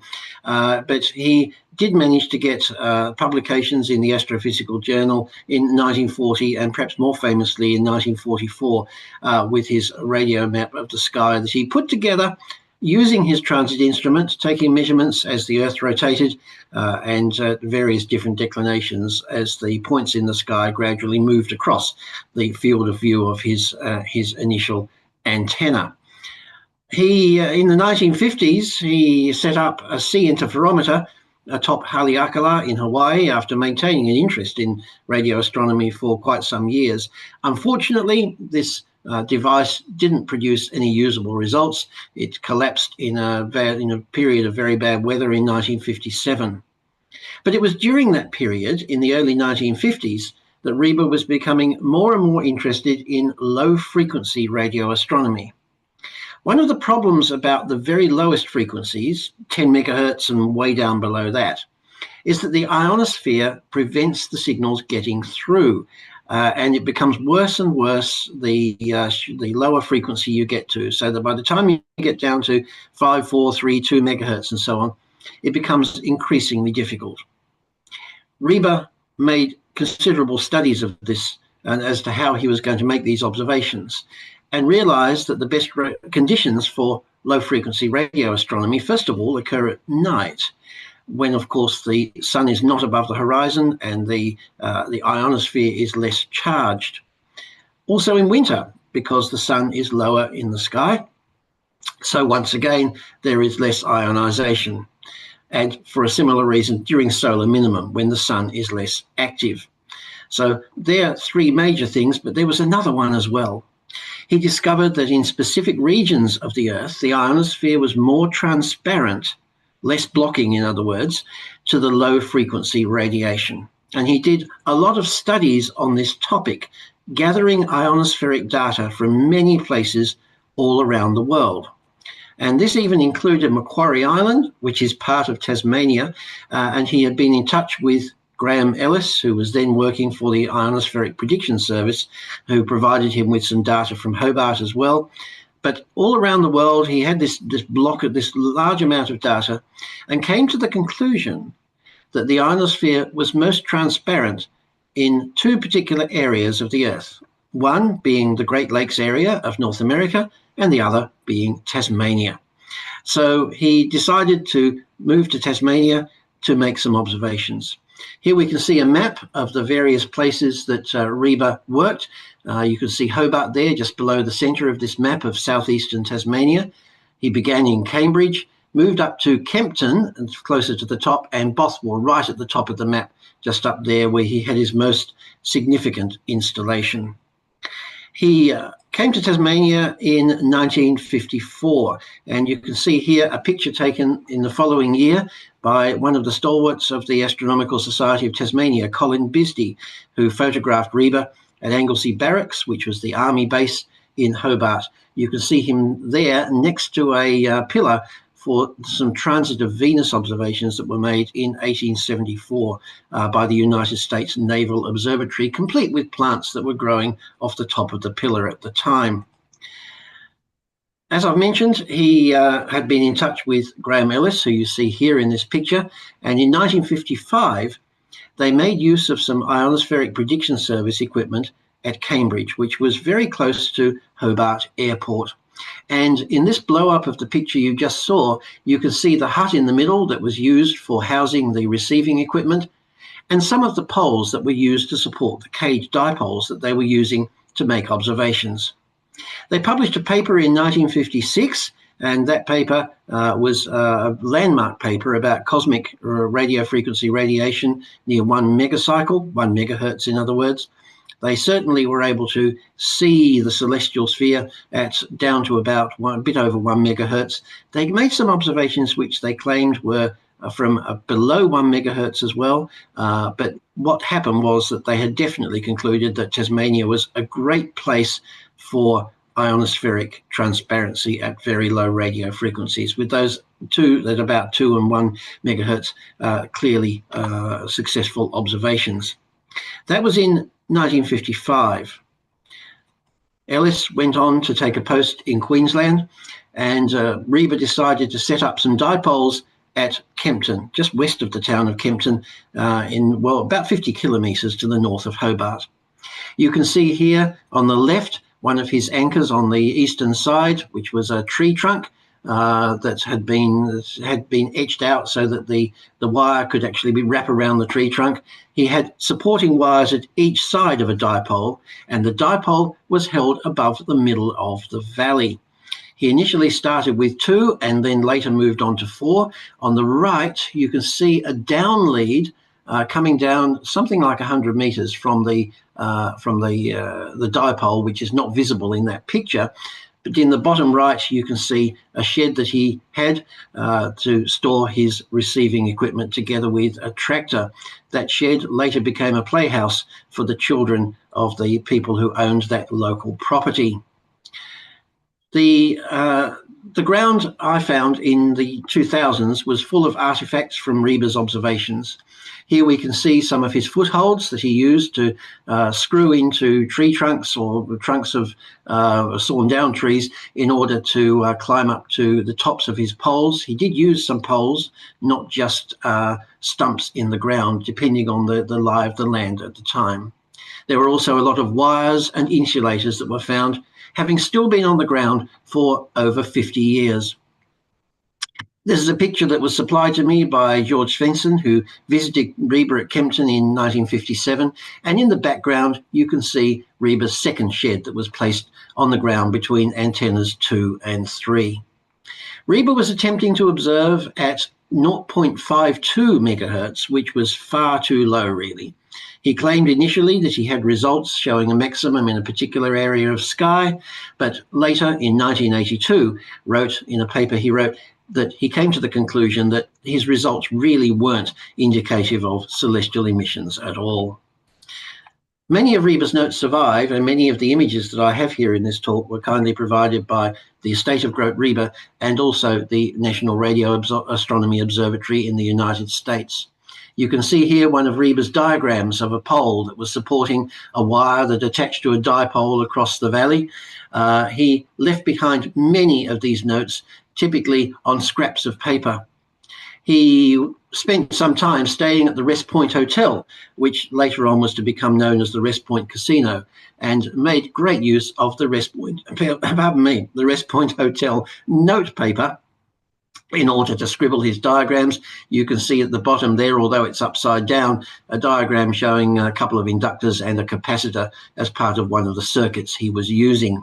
So Reber certainly never wasted available resources. This is a picture of the fallen western end of antenna number 4. It fell in a storm in 2002. And as you can see to the right, just roughly in the middle of the picture, there are a couple of Reber's footholds there that he was using in order to climb that pole. Part of that pole is now on display at the Queen Victoria Museum in Launceston, adjacent to the planetarium where I used to work. I mentioned Macquarie Island, where Reber had obtained some ionospheric data earlier on. And you can see here the location of Macquarie Island in relation to Tasmania and New Zealand. Macquarie Island is actually part of Tasmania. In the late 1950s, Reber visited Macquarie Island with the aim of maybe setting up some dipoles across a valley down there as well. And here's a picture of Sawyer Creek that he took on his visit there in 1959. He put some stakes in the ground to mark the positions where he was intending to put the dipoles across the valley, but never actually completed that job. He wasn't terribly impressed with the conditions on Macquarie Island. He returned there from there in order to continue his work in Tasmania. And it was in the early 1960s that he began building his 2.08 megahertz array. This was near Bothwell in southern central Tasmania. 192 dipoles operating at just over 2 megahertz, as you can see here, and it covered an area of nearly 1 square kilometre. So it was actually Grote Reber who built the world's first square kilometre array between 1961 and 1963, making his observations between then and 1967. And here we can see a picture of the road that leads down or led down through the centre of the array. And on the left there, you can see the hut where he kept his receiving equipment. This is a picture of a counterweight. You see things like this with railways to keep wires taut. He had counterweights all over the place to make sure his wires were kept straight. He engineered his antenna array at Bothwell very, very well indeed. In fact, some people have commented that he over-engineered it to make sure that it would last for a long time. He spent a lot of his own time climbing the poles too, in order to attach the antenna wires to the tops of the poles and to carry out maintenance. He also had some special shoes made with spikes with sort of curved bits of wire so that he could attach himself to the pole without falling down, although he did on one occasion fall from one of the poles and sadly broke his arm. This was the result of his work at 2.085 megahertz using the Bothwell array. You can see there the contours of equal radio intensity. He tried in the middle of the 1970s in the next solar minimum to work at 1.155. Unfortunately, the results were very poor. In fact, he didn't really receive any results at all. He commented in his diaries about how badly he was going with that work, and at one stage mentioned that one of the highlights was listening to sports results from 2WG radio station in Wagga, which he could pick up at around that frequency. There were, of course, a lot of AM radio broadcasts around that area, and this was a big problem for Reber. So he never succeeded in obtaining results at that frequency there. Reber had a few problems when he was putting his array up. On one occasion, he received a sting from a platypus, which ended up with him in the Royal Hobart Hospital. They can be very, very painful, actually. And with his Bothwell Array, one of the stipulations from the landowner where he set up his poles, from which he rented the space for his use, was that the animals would be allowed to graze around the poles. In other words, the farmer wanted to keep his paddock in operating condition. And you can see here a bunch of sheep with some of his poles supporting his antenna array in the background. But the animals were a bit of a problem. And at one stage, Reber wrote in his diary that cow number 343 is a pest. Apparently, the cow was rubbing up against some of his equipment and causing a bit of a nuisance.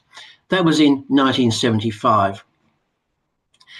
Reber one day went to the array later on in 1975 to find out that the array was in a bit of a mess. Wires got entangled in machinery and come down. The whole place is a big muddy mess. Don't feel like even trying to put the wires back up. And of course, this was at the time when he was having trouble getting any results, whatever, at that frequency just over 1 megahertz. By the 1980s, the array was certainly not in use, and you can see here a picture supplied to me by Hilary Kane of Reber pointing out to her what was left of the array. And on the right, you can see the shed, the shed that had the receiving equipment in it. In Tasmania, Reber gave many talks, especially to the Astronomical Society of Tasmania. Reber was not a believer in the Big Bang. In fact, he gave many talks titled "The Big Bang is Bunk," and he was also interested in various other things as well. Energy-efficient house that he built, for which he received an award. He also made a lot of measurements of plants, plant heights, plant widths, and so on and so forth in his experiments, and became quite well known for his work on bean vines, where he twisted the bean vine in the opposite direction to the one in which it wanted to grow, because he was convinced that in doing that, he would get a better ratio of the weight of the beans to the weight of the shucks. And here you can see a page from one of his papers which purports to show that he had positive results in that area. He was also very interested in how long objects lasted, their lifetimes and so on. He made many light globe studies and kept the circular fluorescent tubes that he had all over his house, because he knew they were energy efficient, of course, marked where they were removed from and on what dates. We found a lot of this kind of stuff in Reber's house when we investigated it in early 2003, after Reber had passed away. But one of his pet loves was efficient transport, and he rode his bicycle with an engine on it called a bike bug around Bothwell, and kept records of the wind speed and the maximum speed that he could get to with his bicycle. He was also very interested in the energy efficiency of cars, and discovered that Renault cars seemed to offer the best value for money in terms of petrol consumption among all the brands of car. He concluded, rightly or wrongly, that the optimum speed of driving these cars was 40 kilometres an hour, which greatly annoyed the local residents of Bothwell, because they sometimes got stuck behind Grote on the twisting and turning road from the Melton Mowbray pub on a Friday night when they just been down for their counter meal, and Grote was on his way back to Bothwell. They got stuck behind him. He constructed in the United States his electric car called Pixie, using bicycle wheels and various other odds and ends, and gave the local children in Bothwell rides around the town. Pixie is very famous for that, and in fact it's on display in the Reber Museum, which you'll see a few pictures of in just a few moments.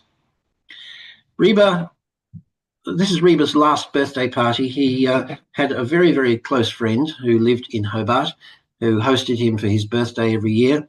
He turned 90 in 2001 and sadly passed away in December of 2002, just 2 days short of his 91st birthday.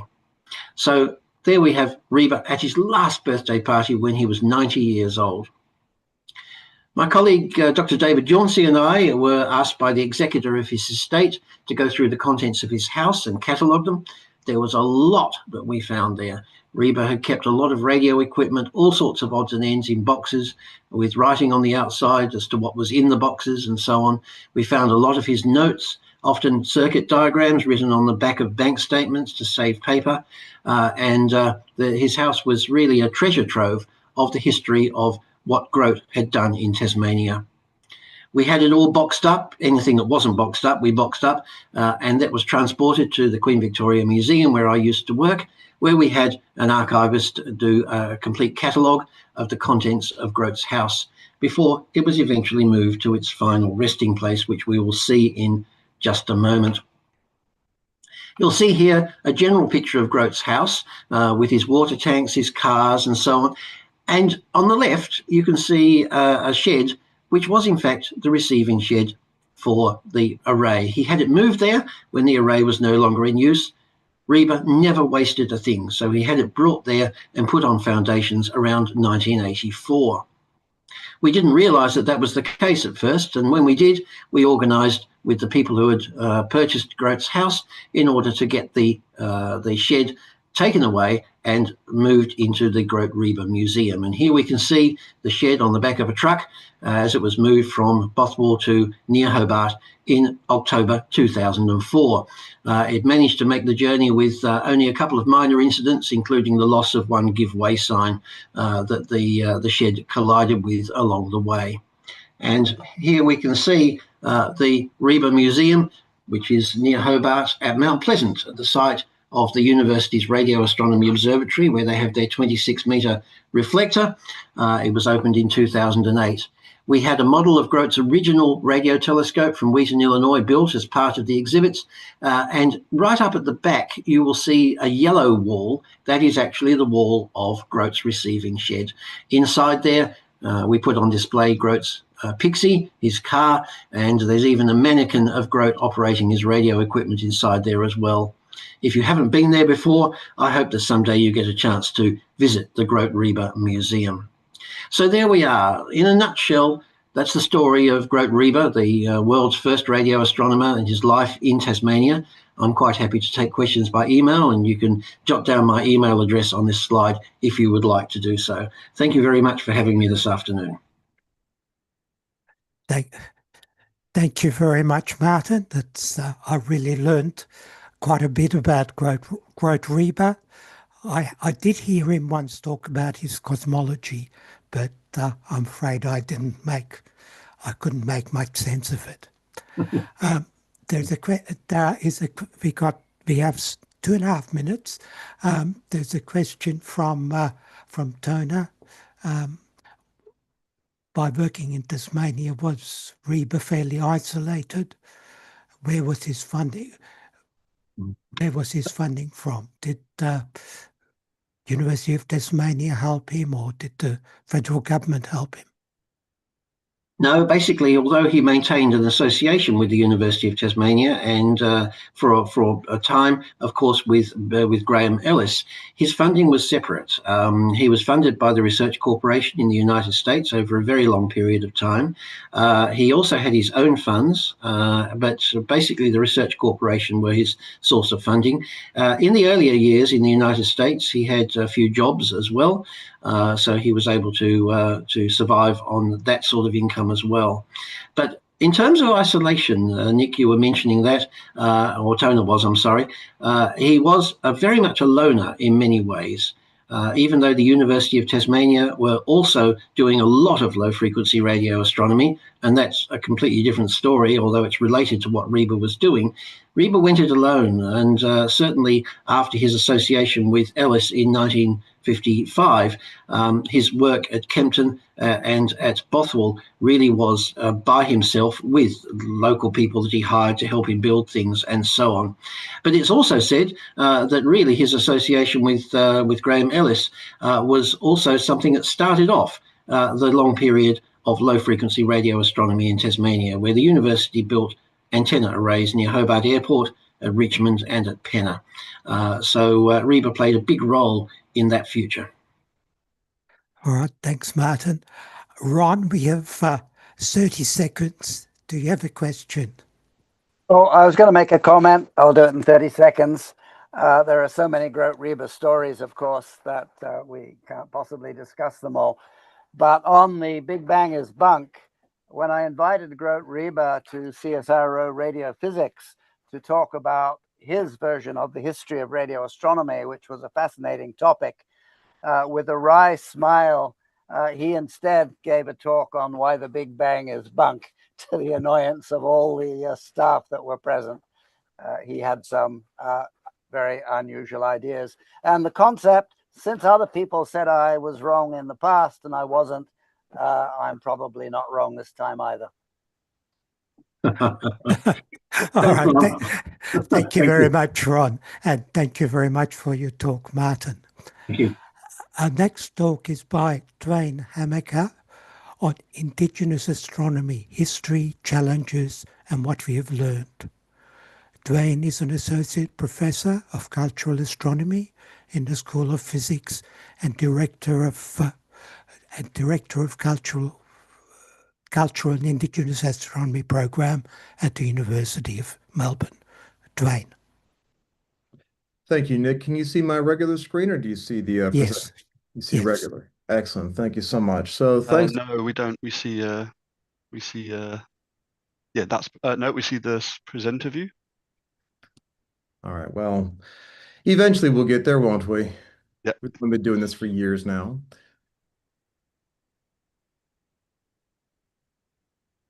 How's that? I swapped this. Yeah, I think that's right. Thank you. Good there? Great. Yeah, that's great. So I want to thank Nick and Toner for inviting me to come speak today.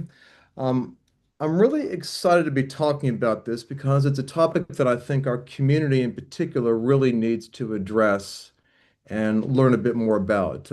So rather than give numerous examples of Indigenous astronomy, what I would like to do is talk about some of the history challenges and misconceptions that we face when we're working in this particular field and get some idea of how we can start to really move forward in a positive and meaningful way. So for nearly 20 years now, I've been working at the interface of astronomy and Indigenous knowledges. Coming from the US, I knew next to nothing about the topic, but I began pursuing that as a PhD thesis at Macquarie University when I began back in 2008. So not quite 20 years, but pushing it. And over that time, I had focused most of my research on understanding Indigenous astronomy. And I say astronomy in that we're talking about the science of the cosmos. This is a broader definition or a broader concept than what a lot of Aboriginal and Torres Strait Islander elders explained to me as sky country, which is the view of the sky and the knowledges that are encoded within that. Most of my career has been focused on the science of that, but not only. And a big part of this has not just been about understanding Indigenous astronomy, but about understanding how Indigenous astronomy can inform and benefit Western astronomy, but also how ideas of Western astronomy can help inform and benefit Indigenous ways of knowing, something that Martin Nagata calls the cultural interface. But this is an area where there are a lot of tensions. There are a lot of misconceptions. There are a lot of controversies. And I really wanted to spend my time today talking a bit about that. So what I show here are two images of very famous astronomers. Of course, we have Nobel Prize laureate George Smoot, who had done some original research looking at the cosmic microwave background radiation. And we have Uncle Bill Edom Maharney, senior Waterman elder who was full initiated, both of whom have incredibly in-depth knowledge of astronomy and the cosmos, both of whom are extremely senior at the top of their levels, and as we might say in the US, the top of their game when it comes to understanding the stars. But there are similarities and there are, of course, differences between what they do and what they know and what they share. So with traditional Indigenous ways of knowing, there are a lot of things that wouldn't be stuff that modern astronomers, astrophysicists might care or look at, and vice versa. But it's really important that we understand how these different systems of knowledge, where they intersect, how they can share, and how they can mutually benefit each other. Because I feel we can spend forever talking about differences, but it's the similarities where we find the humanity and where we find important connections. So to really make sense of this, we have to understand a few basic concepts about Indigenous ways of understanding the sky. And this is stuff that has come from the elders and the Indigenous colleagues that I've worked with over many years. So on the left here, we have Nawit Carolyn Briggs. She's a senior Bunurong elder down here in Melbourne. And she's also an academic at Monash University. She and every other elder have talked about how everything in the land is reflected in the sky. As is above, so is below. If you want to understand how our world that we live in down here works and functions, you can look to the sky. It's an anchor point. It's a point of connection. No matter where you are, you'll always have the stars above. So what does this mean, reflecting as above, so below? Because it can sound to many people to be something very astrological. And we know how that term goes in our community. However, what it's referring to is understanding the stars serve a multitude of functions. The stars can serve as a timepiece, as a map, they can serve as a law book, they can serve as a scientific textbook, they can serve as a memory space, they can be a canvas on which narratives are inscribed and passed down through traditions that describe how things interact between the land and the sky. When I talk about interactions between land and the sky, we're talking about things like stellar navigation, observing when stars rise or set at dusk or dawn to mark out seasonal calendars, using the movement of the sun from solstice to solstice over a year to reckon time, or even observing how different phenomena in the sky can tell us something about what's going to happen in our world down here. For example, the behavior of animals, changing of weather, or availability of different types of food sources. We begin to explore Indigenous astronomy, it's important that we're not just looking at the sky. We're looking at the sky and how that links to and relates to everything on the land. And of course, it's not just about some of those more practical aspects, for lack of a better word, but it also links to identity, to spirituality, to language, and connection. And those are things that elders talk to me about, but of course are outside my remit. I'm not part of those cultures. But it's important that we understand what that means and how those things work. In the middle here, we have Uncle Alo Tapim. Uncle Alo is one of the senior elders on Mare, which is a small island on the far east of the Torres Strait. If you've ever heard of Mabo, Edikweki Mabo, native title Mabo Day, this is the island that he is from. And Uncle Alo and all other elders that I've ever spoken with in Australia or around the world say the same thing. Your ability to thrive and survive in your environment depends on your ability to read your environment. In the case of astronomy, that means your ability to read the stars. And reading the stars refers to your ability to observe and interpret everything that you can see about the stars and understand what that is going to tell you. So this might be the movements of the stars relative to the horizon, the movements of planets, the sun or the moon, how the moon goes through phases and the different types of phenomena we see in the sky with eclipses and comets, but also the properties of the stars themselves. We can see their brightness change over time. We can see their color change over time. We can observe how they twinkle. And if you know how to read these things in your local environment, then you can understand how to observe that and forecast weather, predict seasonal change, know when animals might be migrating or breeding or fledging or whatever they happen to do. You can understand how that works if you know how to read the stars. But again, that ties in with the first thing. Reading the stars is inseparable from reading your landscape. So stars and land are inseparable. On the right, we have Professor Martin Nakata. He's the first Torres Strait Islander to earn a PhD in Australia. He's an education specialist, and he's done a lot of work on a theoretical framework called the cultural interface, which I mentioned very briefly at the beginning. Professor Nakata talks about something early when he brought me in for my very first job at UNSW after I'd finished my PhD at Macquarie. And he said, Duane, we are a people of culture, and nobody is going to challenge that. People understand that. But we're also a people of science. And this is something that the public doesn't recognize and the scientific community largely does not recognize. And this is really the main point of the work that I've been doing over the years. And I think one of the things that we as a community of astronomers and historians of astronomy are going to grapple with in different ways. And it's something that I think we need to discuss in more detail. But to do that, it's important to get some context about what this really means. So this is an infographic that I've used for a number of years, and I don't necessarily agree with every aspect of this, but it's basically an idea that Indigenous ways of knowing and Western ways of knowing are going to have similarities and they're going to have differences. A Venn diagram of them is not going to be a perfect circle, nor is it going to be two completely separate circles. Western science tends to be very discipline specific and somewhat fragmented, whereas Indigenous science tends to be more comprehensive and holistic. On this graphic, it says one uses qualitative and the other uses quantitative data, and I would strongly disagree with that because Indigenous knowledge absolutely use quantitative data, and science absolutely uses qualitative data. But what we're also looking at here is how science, Western science, tends to find universal truths, whereas Indigenous science tends to think about more practical and applied goals and outcomes. As Martin Noctis says, all Indigenous knowledge is developed in situ for that local environment and that local region.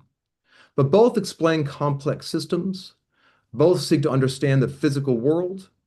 Indigenous science, in many aspects, may go off and try to understand parts of what are considered a supernatural world, which is not the remit of Western science, but that's fine. Both are trying to understand the physical world.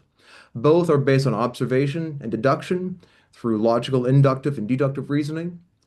Both are bodies of knowledge that change over time, and this is a really important one. Science changes continually as we learn, experiment, try new things, new information comes through. It's a dynamic system.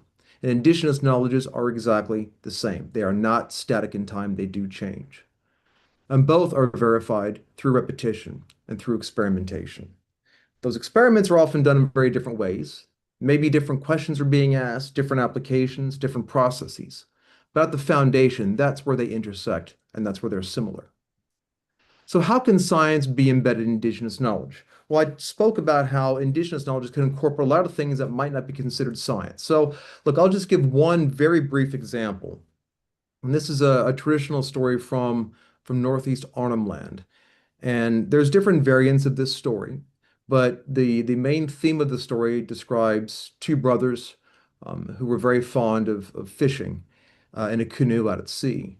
And one day they had planned to go on a fairly long expedition out to sea, and elders had warned them to be cautious because the time of year that it was, even though the sky seemed very clear, blue, not a cloud in sight, storms could come out of nowhere and they faced a bit of danger. But the two brothers were confident and felt they would be fine. So they went out and were so preoccupied with fishing that they didn't notice clouds accumulating in the distance. And when they finally did notice that, they began pushing back to shore and realizing the clouds were coming quickly, they started paddling frantically. They didn't quite make it. The storm came up, capsized their boat, and the older brother, who was stronger and more experienced, helped save his younger brother from drowning, but did so at the expense of his own life. After the storm had passed, the brothers had reached the shore, and somebody in the community came down and saw their capsized canoe and called the others. They went down. They found the younger brother. He was barely alive, but he was alive. The older brother, they found sometime later, had passed. He had drowned. And the younger brother, when he sort of came to, explained to him what happened. And the community decided to hold a corroboree, a celebration that evening, to celebrate the heroism of the older brother. And they did that. And when they did, later that evening, a bright star appeared on the skybanks of the Milky Way in the center of the galaxy. And the community saw that as the spirit of the older brother telling them that he was safe with the ancestors. Now, the story is depicted in this artwork you can see on here, and it shows the very center of the Milky Way galaxy, where you would have the Southern Cross off to the right and the stars down towards, you can see off on the left. But the story is talking about this. When you begin to unpack the deeper levels that the story is telling you, the story goes into much more detail than I've provided here, you start to see something interesting. The story is telling you about understanding the positions of the stars and what's happening on the land. That tends to happen at the monsoon season, It's not raining all the time. You can have beautiful weather, but rain can come out of nowhere. And you need to watch the motions of the cloud. You need to watch the water and the waves in the water and the reflection of the water and the way light is diffracted in the sky. If you know how to read these, you'll be able to understand atmospheric conditions. So there's that reading the local environment. But in terms of astronomy, it also gave very specific details about a bright star appearing in the sky near the banks of the Sky River, which is between the light and the dark spaces of the Milky Way, and how many years later, when the younger brother grew to be an old man, that the ancestors placed him in the sky with his older brother, and they became the stars Charlotte and Lasath. Those are the two stars in Stinger of Scorpius. Now, coincidentally, in the year 393, there was an extremely bright supernova that appeared right in this exact spot in the Milky Way. It's not a definitive proof that they observed that supernova, but it certainly is a suggestive indication of that. So in this context, there are elements of the story that talk about how you have to understand your local environment, how to read everything around you, the water, the animals, the clouds, the sky, and understand the wind currents. But you also looked at the stars. And this is one of the examples where indigenous knowledges talk about transient astronomical events that could actually benefit Western science by sharing these stories about the appearance of bright stars along the plane of the Milky Way, where we're most likely to see supernova, could potentially tell us where we might want to point telescopes to look for supernova remnants, or maybe even help constrain models or observational properties. But the critical thing about this is understanding how this knowledge is passed down. Today, we share most of our knowledge in terms of scientific research through the written word. It's scientific papers, maybe even books. Yes, we give talks, but the real value of our science is in the written word. But with indigenous cultures in Australia and around the world, it's not so much a written language, it is orally based. It's passed down through oral tradition. So this is an artwork by Uncle Cigar Passy, the senior elder on Mare, and he is a pretty famous artist, and he indicates in his artworks aspects of culture and life. And this is an example of an elder teaching a youth how to observe the movements of clouds and the sunset to be able to forecast weather and seasonal change. And there's a lot of important information encoded in this. And what it's important to understand here is information is passed on through oral tradition. It's also passed on through art. And art and science are things that are really important to understand how they work together. They're not seen as two totally separate ends of a spectrum of some kind, but art and science have been working together very closely for a very long time. In this case, it goes back thousands, maybe tens of thousands of years. But I think the most important element we can talk about here is getting rid of this misconception about what a myth is.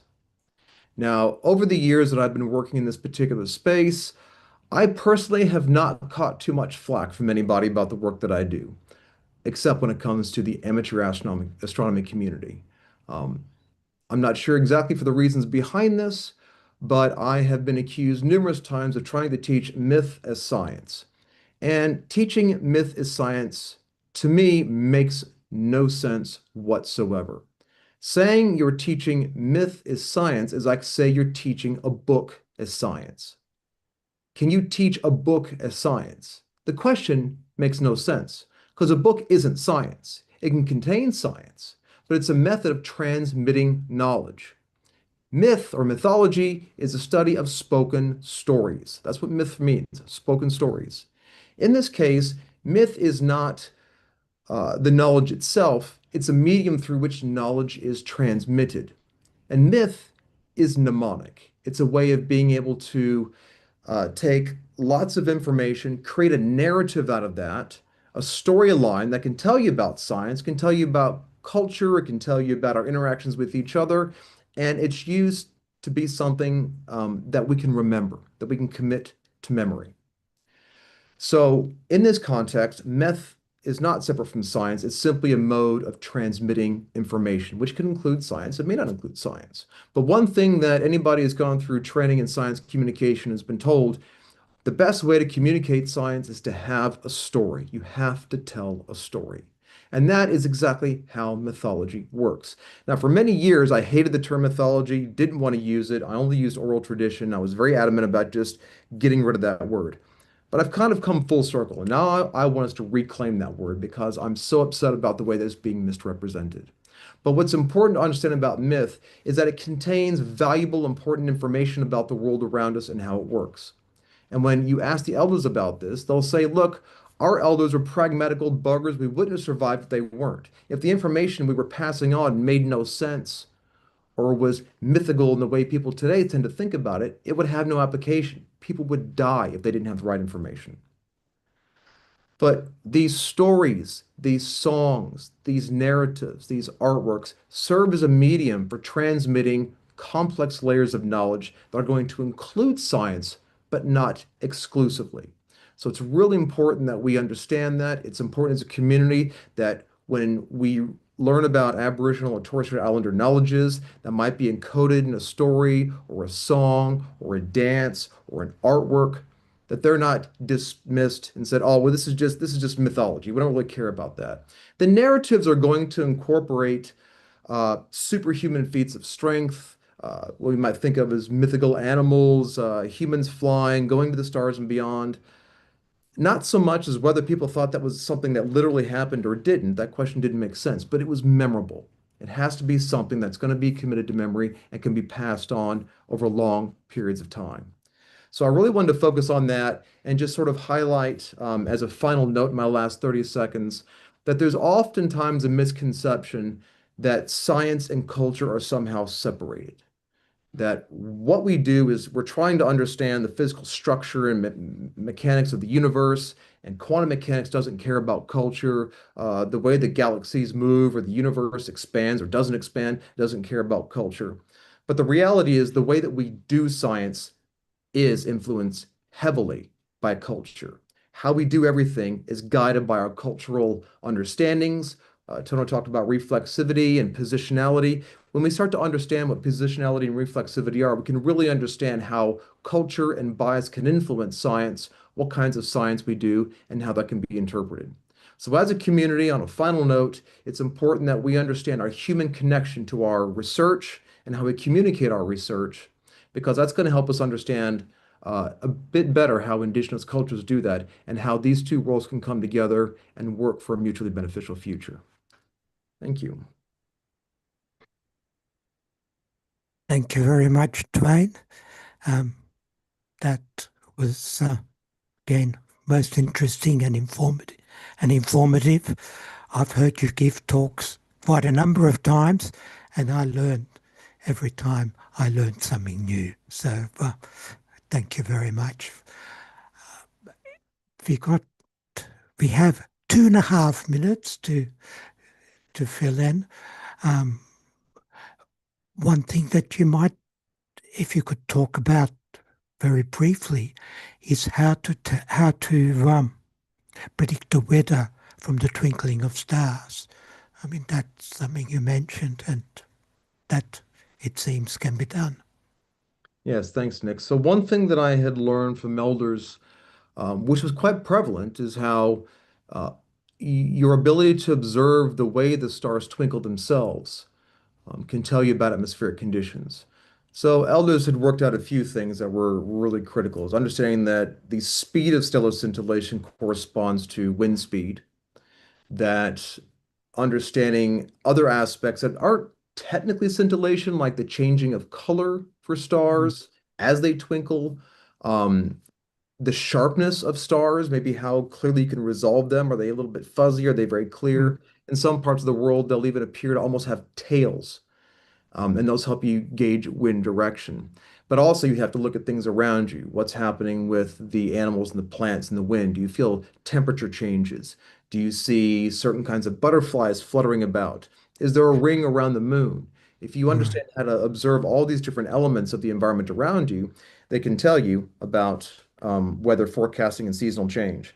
So as the final little note, in the Torres Strait, there's a transitionary time from the Saagir, which is the dry season, to the Cookie, which is the wet season, in this period called the Nege. And this occurs around now. And you'll see at the ground level, you'll look up, and even though the ground level, the air is dead still, you'll see stars twinkling really rapidly above. And you know then that you need to begin planting your crops, banana, sugarcane, sweet potato, because the monsoon rains are coming. And the reason for that is up in the Torres Strait, you get the transition from the cool, dry southeasterlies to the hot, humid northwesterlies. But when those trade winds shift, they do so at a very high altitude. So even though it's dead calm on the ground, you don't feel any air movement. You're going to see them twinkling because of that high altitude trade wind shifting. So learning how to read and understand your environment has a lot of really exciting practical applications. All right, great. Thanks. Thank you very much, Duane. Okay, well, it's now time for our next talk, which is by Kerrie Dougherty on observing the man-made moons. And that is the role of Australian amateur astronomers in Operation Moonwatch. Kerrie is Senior Heritage and Outreach Officer at the Australian Space Agency. I would like to add on a personal note that in 2002, when she was a curator at the Bauhaus Museum, as I was, she co-led a tour with me to see the 4th of December total solar eclipse from the Woomera rocket range. Kerrie. Hello, thank you for inviting me to be part of this presentation series today. Can you just let me know that you can see my screen? That looks good. Okay, now just let me get this up into, there we go. Yes, so in referring to man-made moons, I am of course referring to the very earliest satellites. And that's how Operation Moonwatch gained its name, because in this very early time, even when the satellites were being developed, they were often referred to as these man-made moons rather than as satellites as we would use the term today. So I'd just like to acknowledge, of course, that today I am on Gadigal land, and I recognise Australia's Indigenous Peoples as the world's oldest astronomers. And for those of you who aren't aware of it, the Australian Space Agency logo actually combines 7 different Indigenous constellations and sky stories that represent our acknowledgement of the astronomical knowledge of our Indigenous peoples.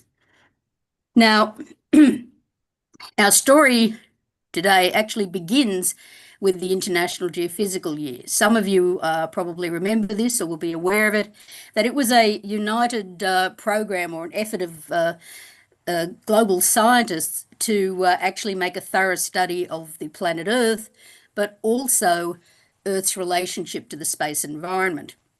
And by the mid-1950s, technology had developed to the point where it was thought that it would be possible to launch a satellite during the International Geophysical Year.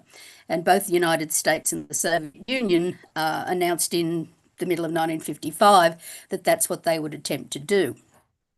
But a satellite in orbit is not a lot of use unless you can track it, unless you know where it is, and unless you can get data down from it. And so very early there was also planning for the development of tracking stations. And you might be able to see here, if you can just follow my cursor, that if a satellite is launched from Cape Canaveral on its first orbit, it's going to pass within view of the western half of Australia.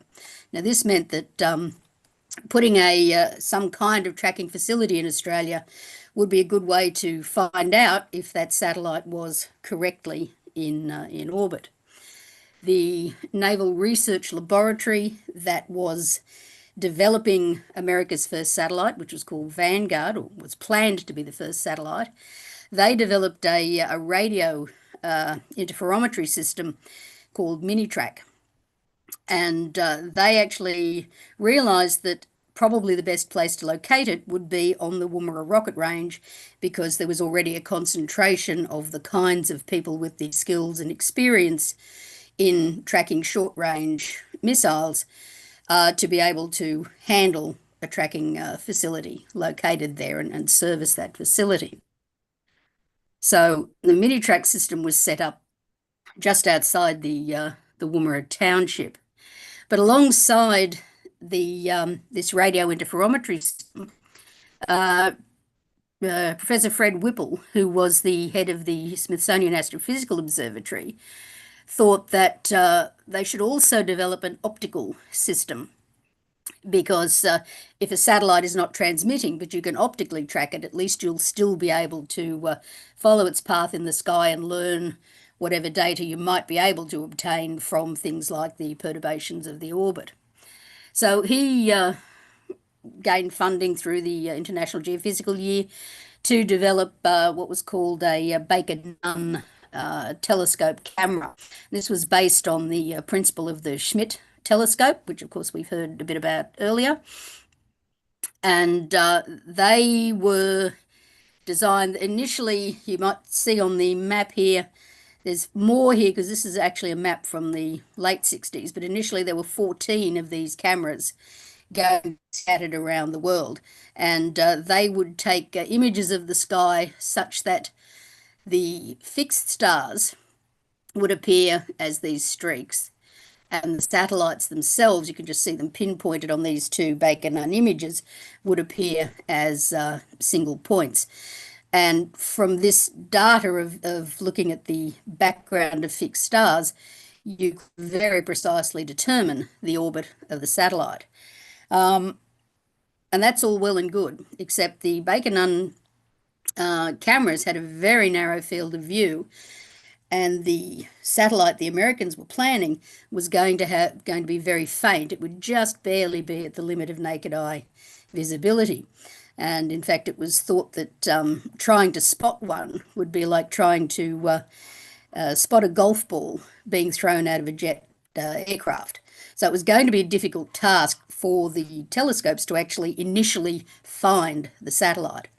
And this is where the amateur astronomical community came in, because Whipple thought that it would be a really good idea to recruit groups around the world of amateur astronomers who could watch for the first sight of the satellite over their particular area, take very, high accuracy observations of the satellite passing across the sky. This would be transmitted back to the Smithsonian. From that, they could establish the orbit parameters such that then they could train the Baker-Nunn telescopes on it to get more precise detail, excuse me, and then get a more precise calculation of the orbit. So this is the original Baker-Nunn facility that was set up out at Woomera. In fact, they decided to place it right beside the mini-track. And it was the only place in the world where you had the radio interferometry system and the optical system side by side. You could think of them perhaps as the eyes and the ears of satellite tracking. The Baker-Nunn, they had a lot of delay actually in the development of them, and the mini-track facilities were available by 57, but the Baker-Nunns generally didn't come online until between early and mid-1958. And the one in Australia became operational in early March of 58, just before the eventual launch of Vanguard 1, which became the United States' second satellite. And this is the first image taken, tracking image taken of Vanguard 1 from the Baker-Nunn facility. As I said, the idea that Whipple came up with was to recruit these groups of amateur astronomers such that they would form these observing cadres who, whenever a satellite was launched, would then spend the next days and weeks literally watching the skies to try and visually spot and track the satellite. There was a big recruiting campaign in the United States where, of course, there was a large number of groups formed, but also, as I said, around the world in a lot of different countries. Particularly, they concentrated on countries where the Baker-Nunn facilities were being established. And you can just see here on this diagram a bit of an idea of how these Moonwatch groups, as they were called, fitted into the overall pattern of tracking. So their work would provide some raw data that could then be fed back to both the optical and the radio tracking stations to help refine their tracking. And then vice versa, the more refined tracks were transmitted back to the Moonwatch groups so that they could continue their observations and perhaps, as we'll discuss in a minute, pick up some other interesting information. The excuse me, there was a basic design or layout for a Moonwatch facility, which revolved around having this central meridian marker. You can see it on this IGY badge. This is symbolizing one of these meridian markers. And you can actually see what was supposed to represent the orbit of the satellite. And you would have a group of observers. And you can see they were looking in both directions because they weren't always going to be sure which direction a satellite would come from. So that they would have timers. And when they picked up the image, when they picked up a satellite in their telescopes, they would click the timer to indicate when they were passing or timing the passage over the meridian. They had a rather interesting telescope design that was developed by the Smithsonian. And as you can see, the observers were actually looking down into the telescope with a mirror. That meant that they wouldn't have to be sitting, and you'll see the photo again in a moment, but it meant they wouldn't have to be sitting with their neck craned in a strange way for perhaps a couple of hours every evening or in the early morning, which of course these are the times when satellites are the most easy to spot because they're picking up the reflected sunlight from the setting or rising sun. So if you're looking down into the telescope, it's much less, putting much less strain on your back and the other on your neck. The other interesting thing that they were doing with these facilities was linking them with amateur radio operators. And in Australia, the Wireless Institute of Australia, and I'm actually discovering a lot more just recently about their involvement, that they would support the optical trackers in listening out for these signals from the satellites. And they would pick them up, before the satellite itself might be visible. And so they could alert the observers to the fact that the satellite was likely to be coming into view fairly soon. Now, to set up something like the diagram that you see here was actually quite expensive because the observing groups had to buy these telescopes, or in some cases they would buy a kit and then make the telescope up themselves. And one of the Australian stations, the one that was the best equipped actually here in Sydney, they spent about £400 in 1956-57 setting up their station. So, that's several $1,000s in today's money to actually establish a well-equipped moon-watching group. These are just a few views of some of the moon-watching facilities or groups around the world. In the top left here, we've got a group in one of the US states. I think it was Mississippi, this one, and they're practicing looking through their telescopes. This is a group in the Philippines. This is one of the views of the Sydney group, and you can see that awkward position with these early telescopes they were using, that very awkward position you were having to keep your head in, which is why those downward focusing telescopes were much better. These were a more advanced telescope that the Smithsonian actually developed in, it was about 1959. This is a group in South Africa. And rather interestingly, the Soviet Union decided to copy the Moonwatch design so that their own amateur astronomers could track their intended satellite. And this is actually a Soviet group with their Moonwatch telescopes, and you can see they're just a straight copy of the American design. Now, this was a global program, so there was a push publicised in different ways around the world to encourage the development of Moonwatch groups. In Australia, there were 5 initial groups, and the coordinator for the whole Moonwatch program here, which was under our broader research program for the International Geophysical Year. So the coordinator was Professor L.G.H. Huxley, who was Professor of Physics at Adelaide University. So there were 5 initial groups, and you can see that except for, excuse me, the Woomera group, they were all associated in some way with an amateur astronomy society. This was something that that Whipple was very keen on, was getting amateur astronomers as the nucleus of these Moonwatch groups. But the actual membership of the groups was open to anyone that was interested. So you can see Moonwatch overall was initially set up, intended to run for the International Geophysical Year, so roughly mid-1957 through to the end of 1958. It ultimately ran until 1975. The main groups in Australia, Adelaide was the longest lived. It lasted through the entire period. Melbourne was quite short-lived. They had a lot of trouble getting a site that was didn't have issues with light pollution. Perth was another fairly long-lived one, although internal bickering over there, they broke up and started again and reformed. Sydney ran consistently under Gordon Patston, some of you may be aware of, fairly well-known amateur astronomer who was one of the early founders of the Astronomical Society of New South Wales. The Woomera group was set up by personnel of the Weapons Research Establishment, and they worked very closely with the actual personnel running the Bacon facility. And in fact, it was an interesting thing here in Australia. One of the conditions of accepting to have the American tracking stations here was that they be staffed and managed by Australians, not by the United States. This was intended to help technology transfer to Australia in that period. So these initial groups were set up during the IGY. Over the next decade or so, you can see there were some other groups set up as well. The Townsville group was very active and probably the most prominent of these later groups.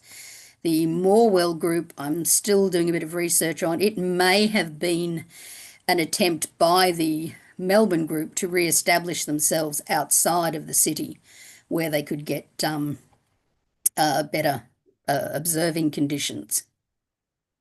The groups received small amounts of funding from the Smithsonian that in some cases did help to go towards either purchasing the telescopes or excuse me, even if they made their own Moonwatch style observing telescopes, it helped them to buy what they needed.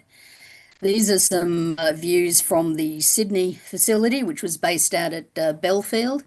You might just be able to see in the background up here top right where it says Visual Satellite Observing Station, Tracking Station, and it's Sydney Amateur Astronomers. As I said, they later became the Astronomical Society of New South Wales. They had this very prominent meridian marker, and fortunately for them, Gordon Patston, who was very much the driving force in Sydney, was a teacher at Canterbury Boys High School. And he effectively drafted about 20 or 30 of the students to be trained as volunteer observers. And I suspect the volunteer came with inverted commas in their case. But they had the largest group of observers. They had about 100 people that they could roster over evenings and early mornings. So they ran a very regular schedule of observations. So a couple of shots from the students being trained on their early telescopes there. I have no pictures of most of the other groups except Western Australia, and this is a very early view of the Western Australia group. This is before they even had their official Moonwatch telescopes, and you might just be able to see there's a couple of theodolites back here that they were using, as well as some of the telescopes that their own amateur astronomers provided. Sydney, Adelaide and Perth tended to be or were the most advanced of the Moonwatch groups, and ultimately they gained access, particularly in Perth, to these high power telescopes that the Smithsonian had developed. And what they would do is loan these telescopes out to the groups that were the highest performing, that were producing the best excuse me, the best and most accurate data. Now, of course, all of this was set up specifically for the United States satellite program. The Americans expected to be the ones to launch the world's first satellite. So, of course, there was a great deal of shock, as we all know, when the Soviet Union pipped the Americans by launching Sputnik 1 as the first satellite. And something that was quite interesting in this, a particular set of frequencies had been agreed through the International Geophysical Year committees for any satellite to transmit on. But the Russians decided not to use those frequencies, which the Americans were using, and they transmitted in the amateur radio bands. So this meant that, in fact, initially the mini-track systems in the US couldn't hear Sputnik, but amateur radio operators all around the world could. And OTC here in Australia also had amateur radio equipment because it was responsible for making sure that amateur radio operators were keeping within the regulations. And so OTC was one of the early bodies in Australia that was able to pick up Sputnik. And you will see here where it says, Moonwatch unprepared, because nobody was expecting Sputnik 1 to be launched at that time. And several of the places like Adelaide were not fully set up. Sydney was actually fully set up at that time. Adelaide was waiting for the telescopes they were going to get from the United States.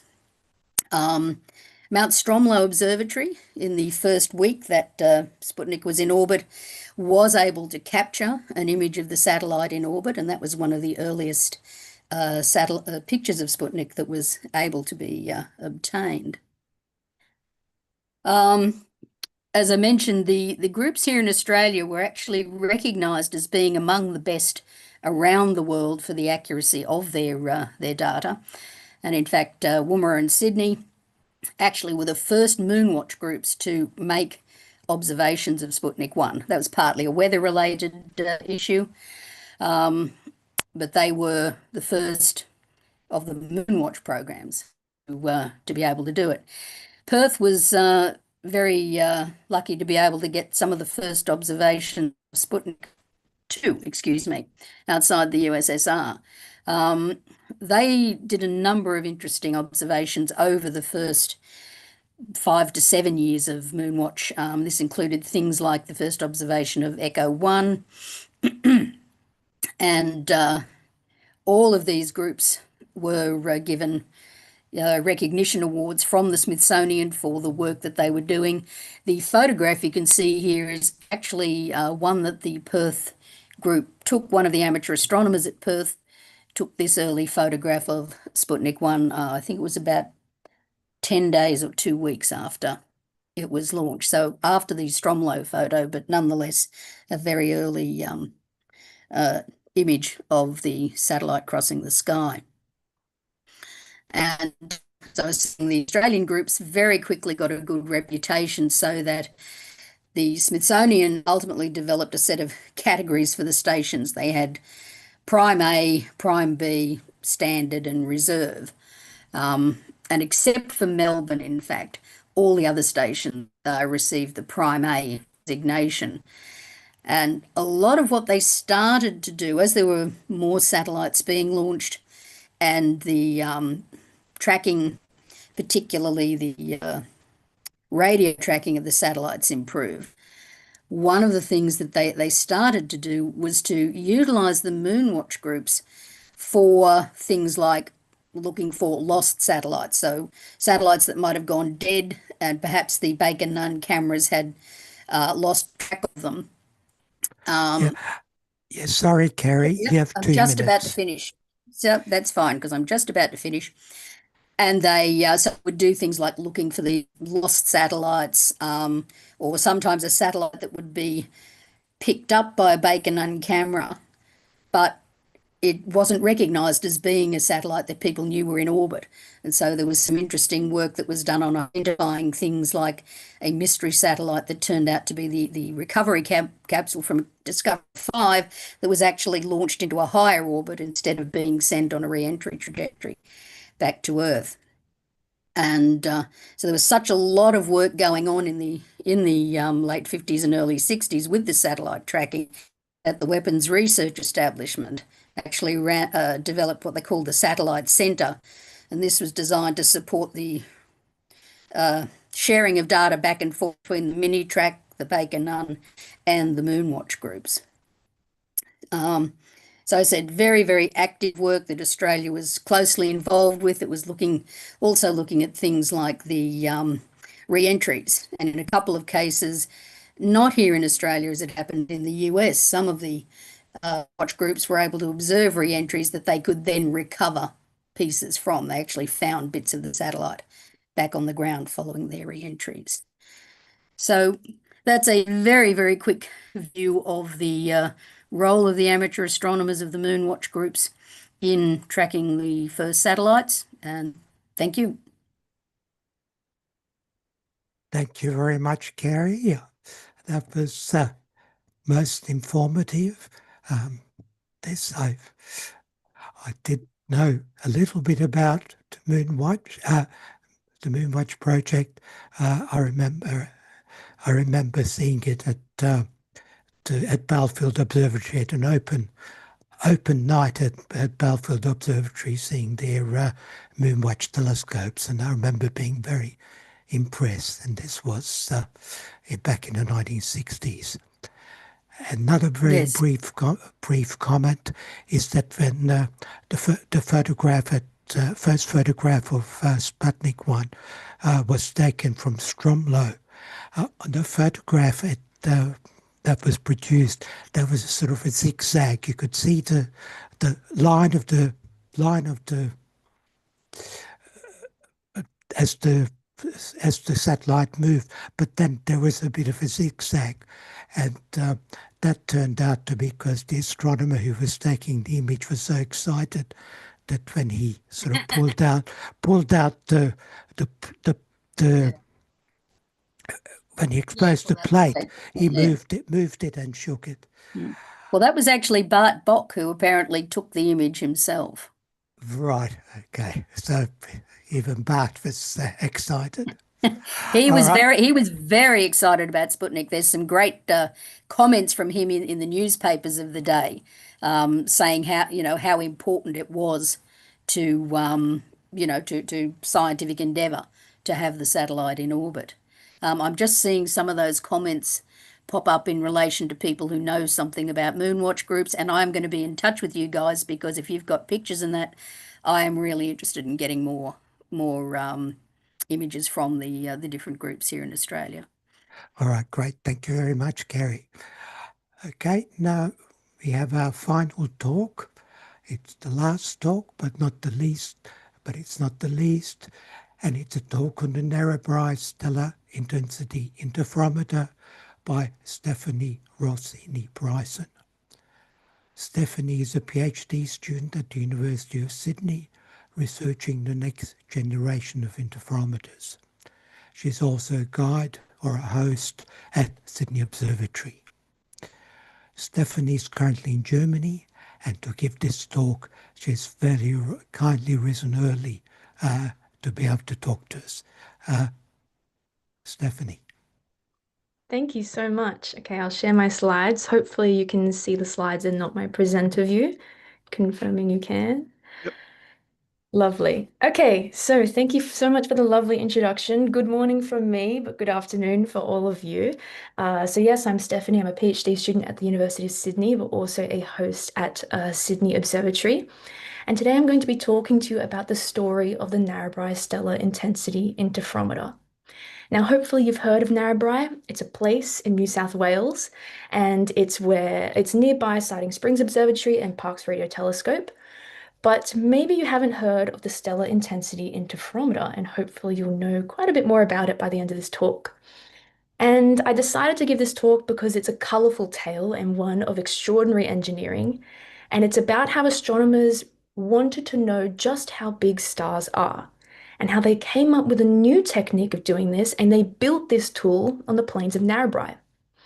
And so throughout this talk, I'm going to be showing you some historical images that I mostly got from the UCID archives, but also from a novel called Boffin. And this is a memoir written by the main character of this story, whose name is Robert Hanbury Brown, and I'll introduce him a little bit later.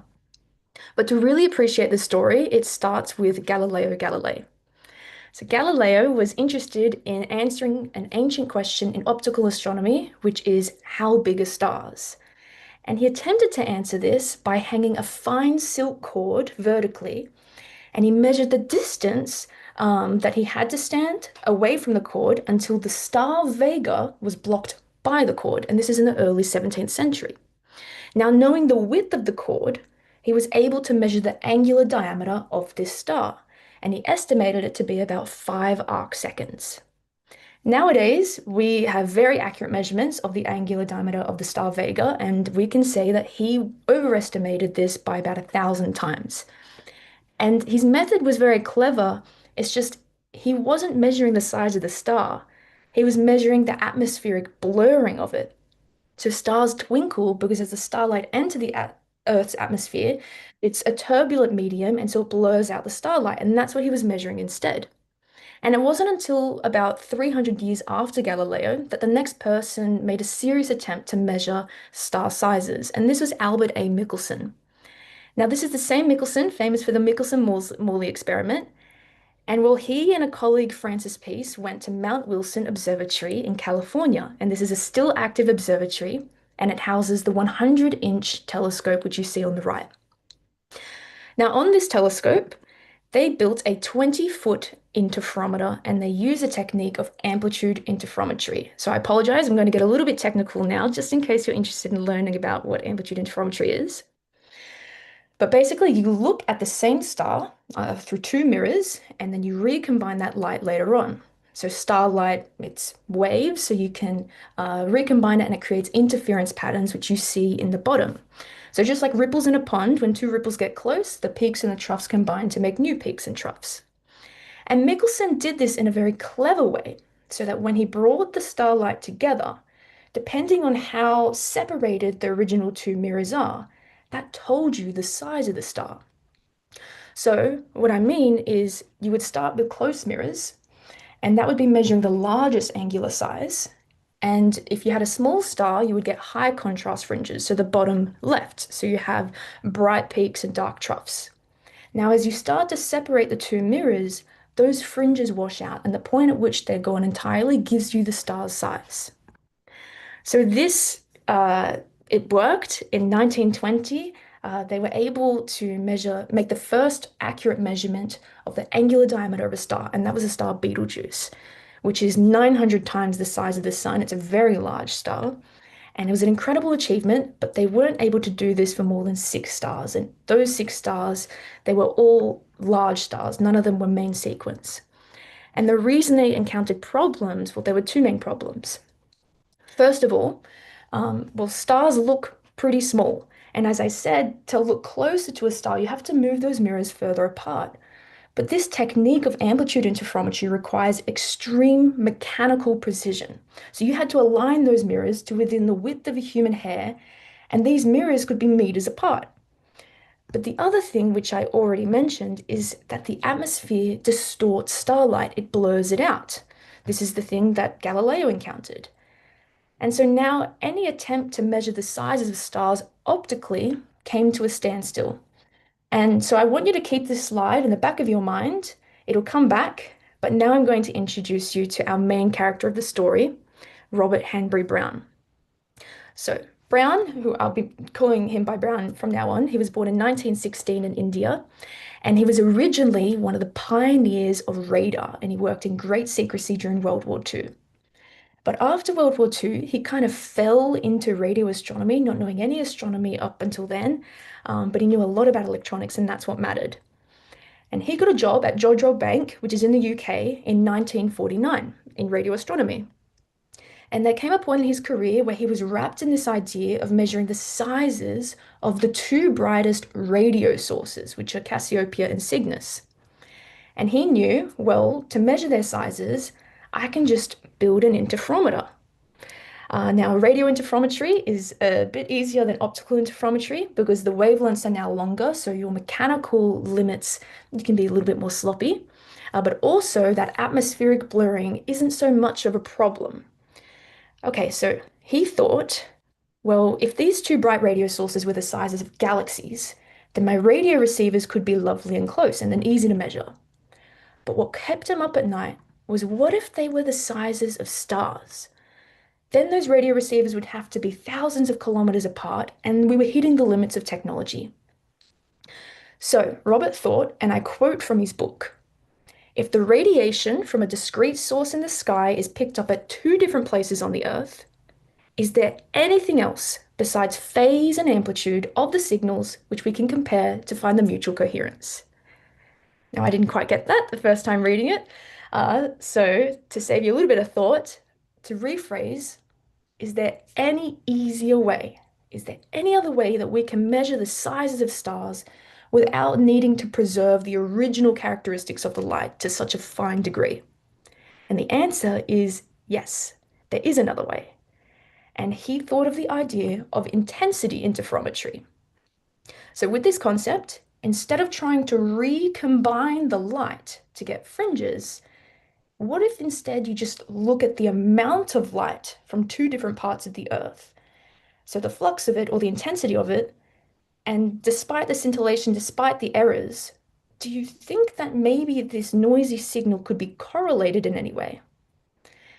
And this is kind of where his knowledge stopped. He didn't know the maths behind it, so he recruited a gifted mathematician called Richard Twiss, and this is another main character of this story. Richard was also born in India, but in 1920, and he analyzed this, he went through the maths, and he found this technique was feasible. The caveat is it would just be very insensitive. But despite this, they tested this new technique of intensity interferometry in Jodrell Bank, so in the UK, in 1950. And they were successful. They were able to measure the angular sizes of these two bright radio sources. So in case you're not sure, this is what those two bright sources are, Cygnus and Cassiopeia. This is not what they saw. These are taken with space-based telescopes much later. But hopefully you can see that they are definitely not stars. They are quite large structures. And what this means is this technique of intensity interferometry at the time didn't actually need to be used. They did use it and it worked, but they could have just placed their radio receivers close together and used ordinary interferometry. And so they described this as using a steamroller to crack a nut, and the technique became no more than a footnote in a scientific paper. But it actually wasn't until after they made this measurement that they realized they had overlooked one of the most astonishing and valuable features of an intensity interferometer. So one day in 1954, Twiss was visiting Brown at Jodrell, and they saw that the radio source Cassiopeia, through their antenna beam, it was on a particularly bad day of scintillation, and they saw the intensity signals of the two receivers, they were fluctuating immensely. But the correlation of the two signals remained unchanged. So they found that this new technique of measuring the sizes of objects can be made to work even through a turbulent medium. So hopefully you might be thinking back to this slide. These are the challenges that Michelson faced, or anyone who wanted to do amplitude interferometry in optical light. This is what they faced. First of all, stars are small, so you need long distances between your two mirrors.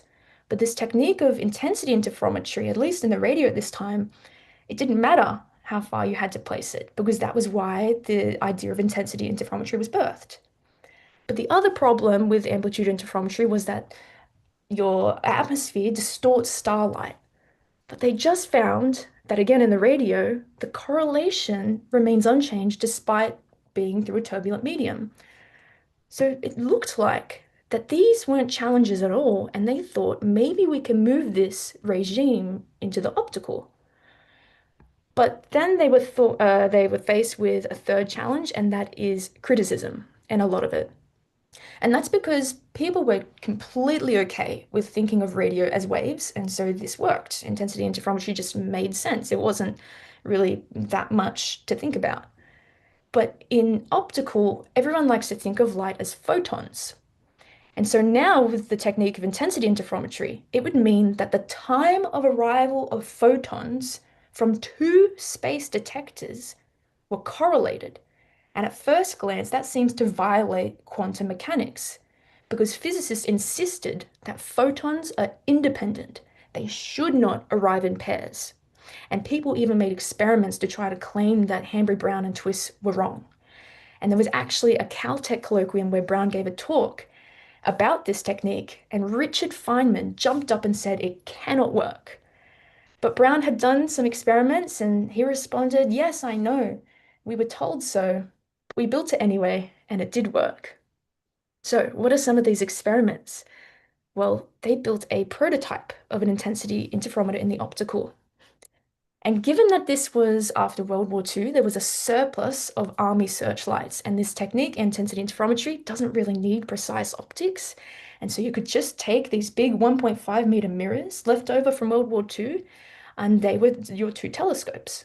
So they removed the lamp inside, replaced it with photomultiplier tubes, so basically they're detectors now rather than radio receivers. And they set this up in a muddy field near Jodrell Bank. And they pointed this at the star Sirius, which is the brightest star in the night sky. And I want you to just imagine this imagery. So to change the distances between them, to change the baseline, they would push one of them around in the field on a trailer, and this went on for months in snow and mud and wind and very British winter weather, until they had enough data to detect a clear signal. And incredibly, it worked. And for the first time ever, they had a direct measurement of the size of a main sequence star. So let me reiterate, Michelson could not get to stars as small as main sequence stars, but they were able to do it with some army searchlights in England. So this experiment confirmed that the technique of intensity interferometry was not only real, but practical. And the success of this lit a fuse for building something far more ambitious, and this is where we take the story to Australia. This here is Professor Harry Messel. It's where he enters the story. And Messel was the head of the School of Physics at the University of Sydney in the mid-1900s. And he is described as charismatic and energetic and relentless. And I'm pretty sure Brown was quite intimidated by him. But Messel was determined to put Australian science on the map. And so he said, "Build it here. We'll help fund it. We'll find the land." And while Australia was on the complete opposite side of the world, it did have clear, dry skies, unlike the wet of England. It had the space to build such a large project. And above all, it also had institutional support and enthusiasm. They had the funding. So from then, a partnership was formed. And with that agreement, Brown moved with his family to Australia for what he thought would be for 2 years and ended up being 27 years. And so the world's first large optical intensity interferometer would be built not in England, not in America, but in the Australian outback near the town of Narrabri. And this was definitely accompanied by more challenges than Brown could have ever anticipated. But let me start with the plan.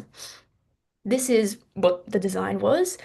So you would have two optical paraboloid reflectors on a circular railway track, and this track was 188 meters in diameter.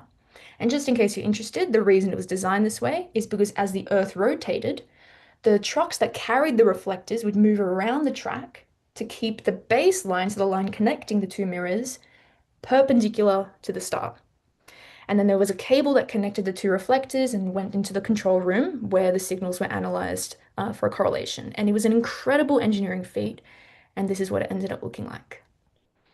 But I wanted to, so here is Robert Brown standing in front of one of the light reflectors. And while you can marvel at this really lovely image, I wanted to detail a few wildlife encounters and other issues that they had. Okay, so first of all, they suffered from a plague of mice that nibbled away at the wiring. There were galahs that would hang upside down on the cables connecting the mirrors to the control room. And those galahs pecked away at the cables until they had severed them entirely.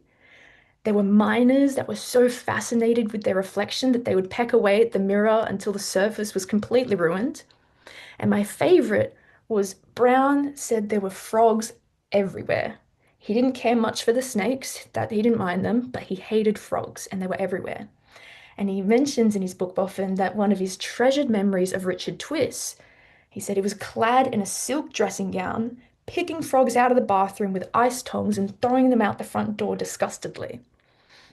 There were a few other challenges. First of all, there was dust from plowing nearby, the introduction of television that affected things quite a lot. There were quite a lot of tourists, but also one that really pains me is, so he had recruited his family to assemble these hexagonal mirrors into a larger reflector. And this is extremely troublesome, but they did it. And the final step, the most satisfying part, was to peel the plastic off of the mirrors so that they could finally be used. But you're in the Australian outback, and these mirrors were sitting in a hot shed for months. And so that meant that the plastic had melted and ruined the coating of over 100 mirror segments. And they only realized after these had been assembled. So they had to take these segments off and send them back to Italy to be repaired. Now, there were more challenges, but despite all of this, after 2 years of construction, it was completed in mid-1963. And this is a picture of it finally completed. So these are the two reflectors. They're both 6.5 meters in diameter, and they are made with a mosaic of hexagonal smaller mirrors. So each one had about 252 mirrors. Okay, so this brings me to some of the results. First of all, the main result, they found the star diameters of 32 main sequence stars. So this is just a screenshot of the clipping of one of the original papers. And so let's jump back a bit. Finding the sizes of main sequence stars was the goal from the beginning. This is what they wanted to do, and they were able to do this in Narrabri with this new technique of intensity interferometry. And they used these star diameter measurements to establish an effective temperature scale for early type stars. And so this is already making leaps and bounds in the field of astronomy. But naturally, your question becomes, well, what's next? Do we go bigger? And they did get funding to build a bigger intensity interferometer. But Richard Twiss's calculations had always shown that Michelson type interferometry, so amplitude interferometry, was a lot more sensitive. And while there were so many great technical challenges that were associated with that, there were developments in this field that showed that maybe it was a feasible technique. So instead, they directed this funding of, instead of building a new intensity interferometer, they kind of started from scratch and they built an amplitude interferometer. And that is now known today as Sydney University's Stellar Interferometer, or SUSI. And some of you may be a bit dissatisfied with this result. Kind of seems like a waste to some degree. You come up with this new technique, you measure the size of 32 stars that eventually could have been measured anyway with a more sensitive technique and not too long after. But the real thing that tops it off is that this invention of intensity interferometry pioneered the field of quantum optics. Now, before I tell you about what this gave us, let me say that Nobel Prize laureate, about 40 years before he received the Nobel Prize, had said in one of his papers that led to the Nobel Prize that in 1956, Hambry, Brown, and Twiss reported that the photons of a beam of narrow spectral width have a tendency to arrive on correlated pairs. So this is the whole reason that intensity interferometry worked. And this gave us lasers, atomic clocks, GPS timing, quantum computing, and modern photonics, which is the other half of my PhD. So I'll leave you here with the summary slide of just some of the key results, but there are many, many more. But I wanted to remind you that these results we can attribute their findings to work that was conducted on the plains of Narrabri. Thank you. Thank you very much, Stephanie. That was fascinating and very, very clear explanation of some very complicated physics. Thank you. Just a few points I'd like to make. One is, I don't know if you know, there is one hexagonal mirror in the collection of the powerhouse, which I managed to get from the department. John Davis, who was one of Hambry Brown's offsiders, took it out of the cupboard and gave it to me, and that became that was then acquired into the collection of the museum. Another note: Robert Hambry Brown was always known as Hambry. Everybody referred to him as Hambry. It's a very strange middle name because it seems to be sort of a family name, but it's not. It wasn't a hyphenated name, but somehow that was always what he was called. We also actually found a few more mirror segments at the University of Sydney. just kind of collecting dust in one of the rooms. So they're kind of scattered around, and some of them were also described to be used as wall decorations when they were disassembling the observatory. Right. Okay. All right. If anybody has any questions, if not, we will wrap up. I would like to thank all the speakers for their talk, for their talks. I think they were all exceptional. Everyone was fascinating and informative. I'd like to thank Mark and Tom, Donna, Fred, Martin, Duane, Kerrie and Stephanie. There was also a technical team that was busy behind the scenes. Vanessa Moss and Glenn Rees, who are from the ASA Communications Working Group.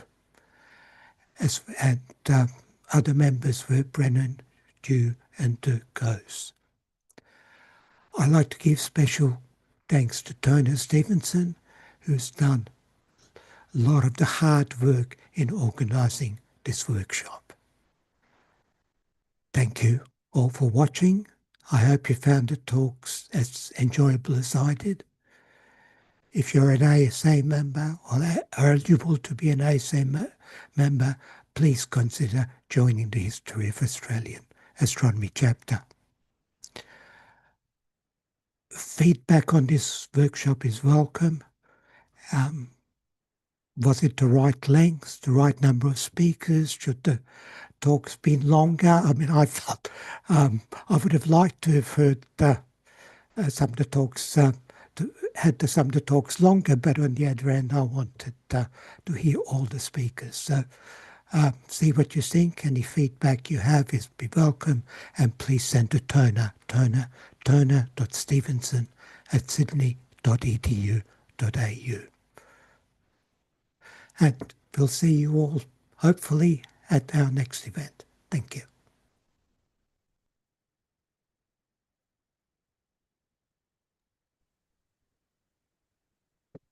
Thanks, Nick. Okay, well, I think we'll finish I'm it. putting the live stream in the chat if there's people still there right now.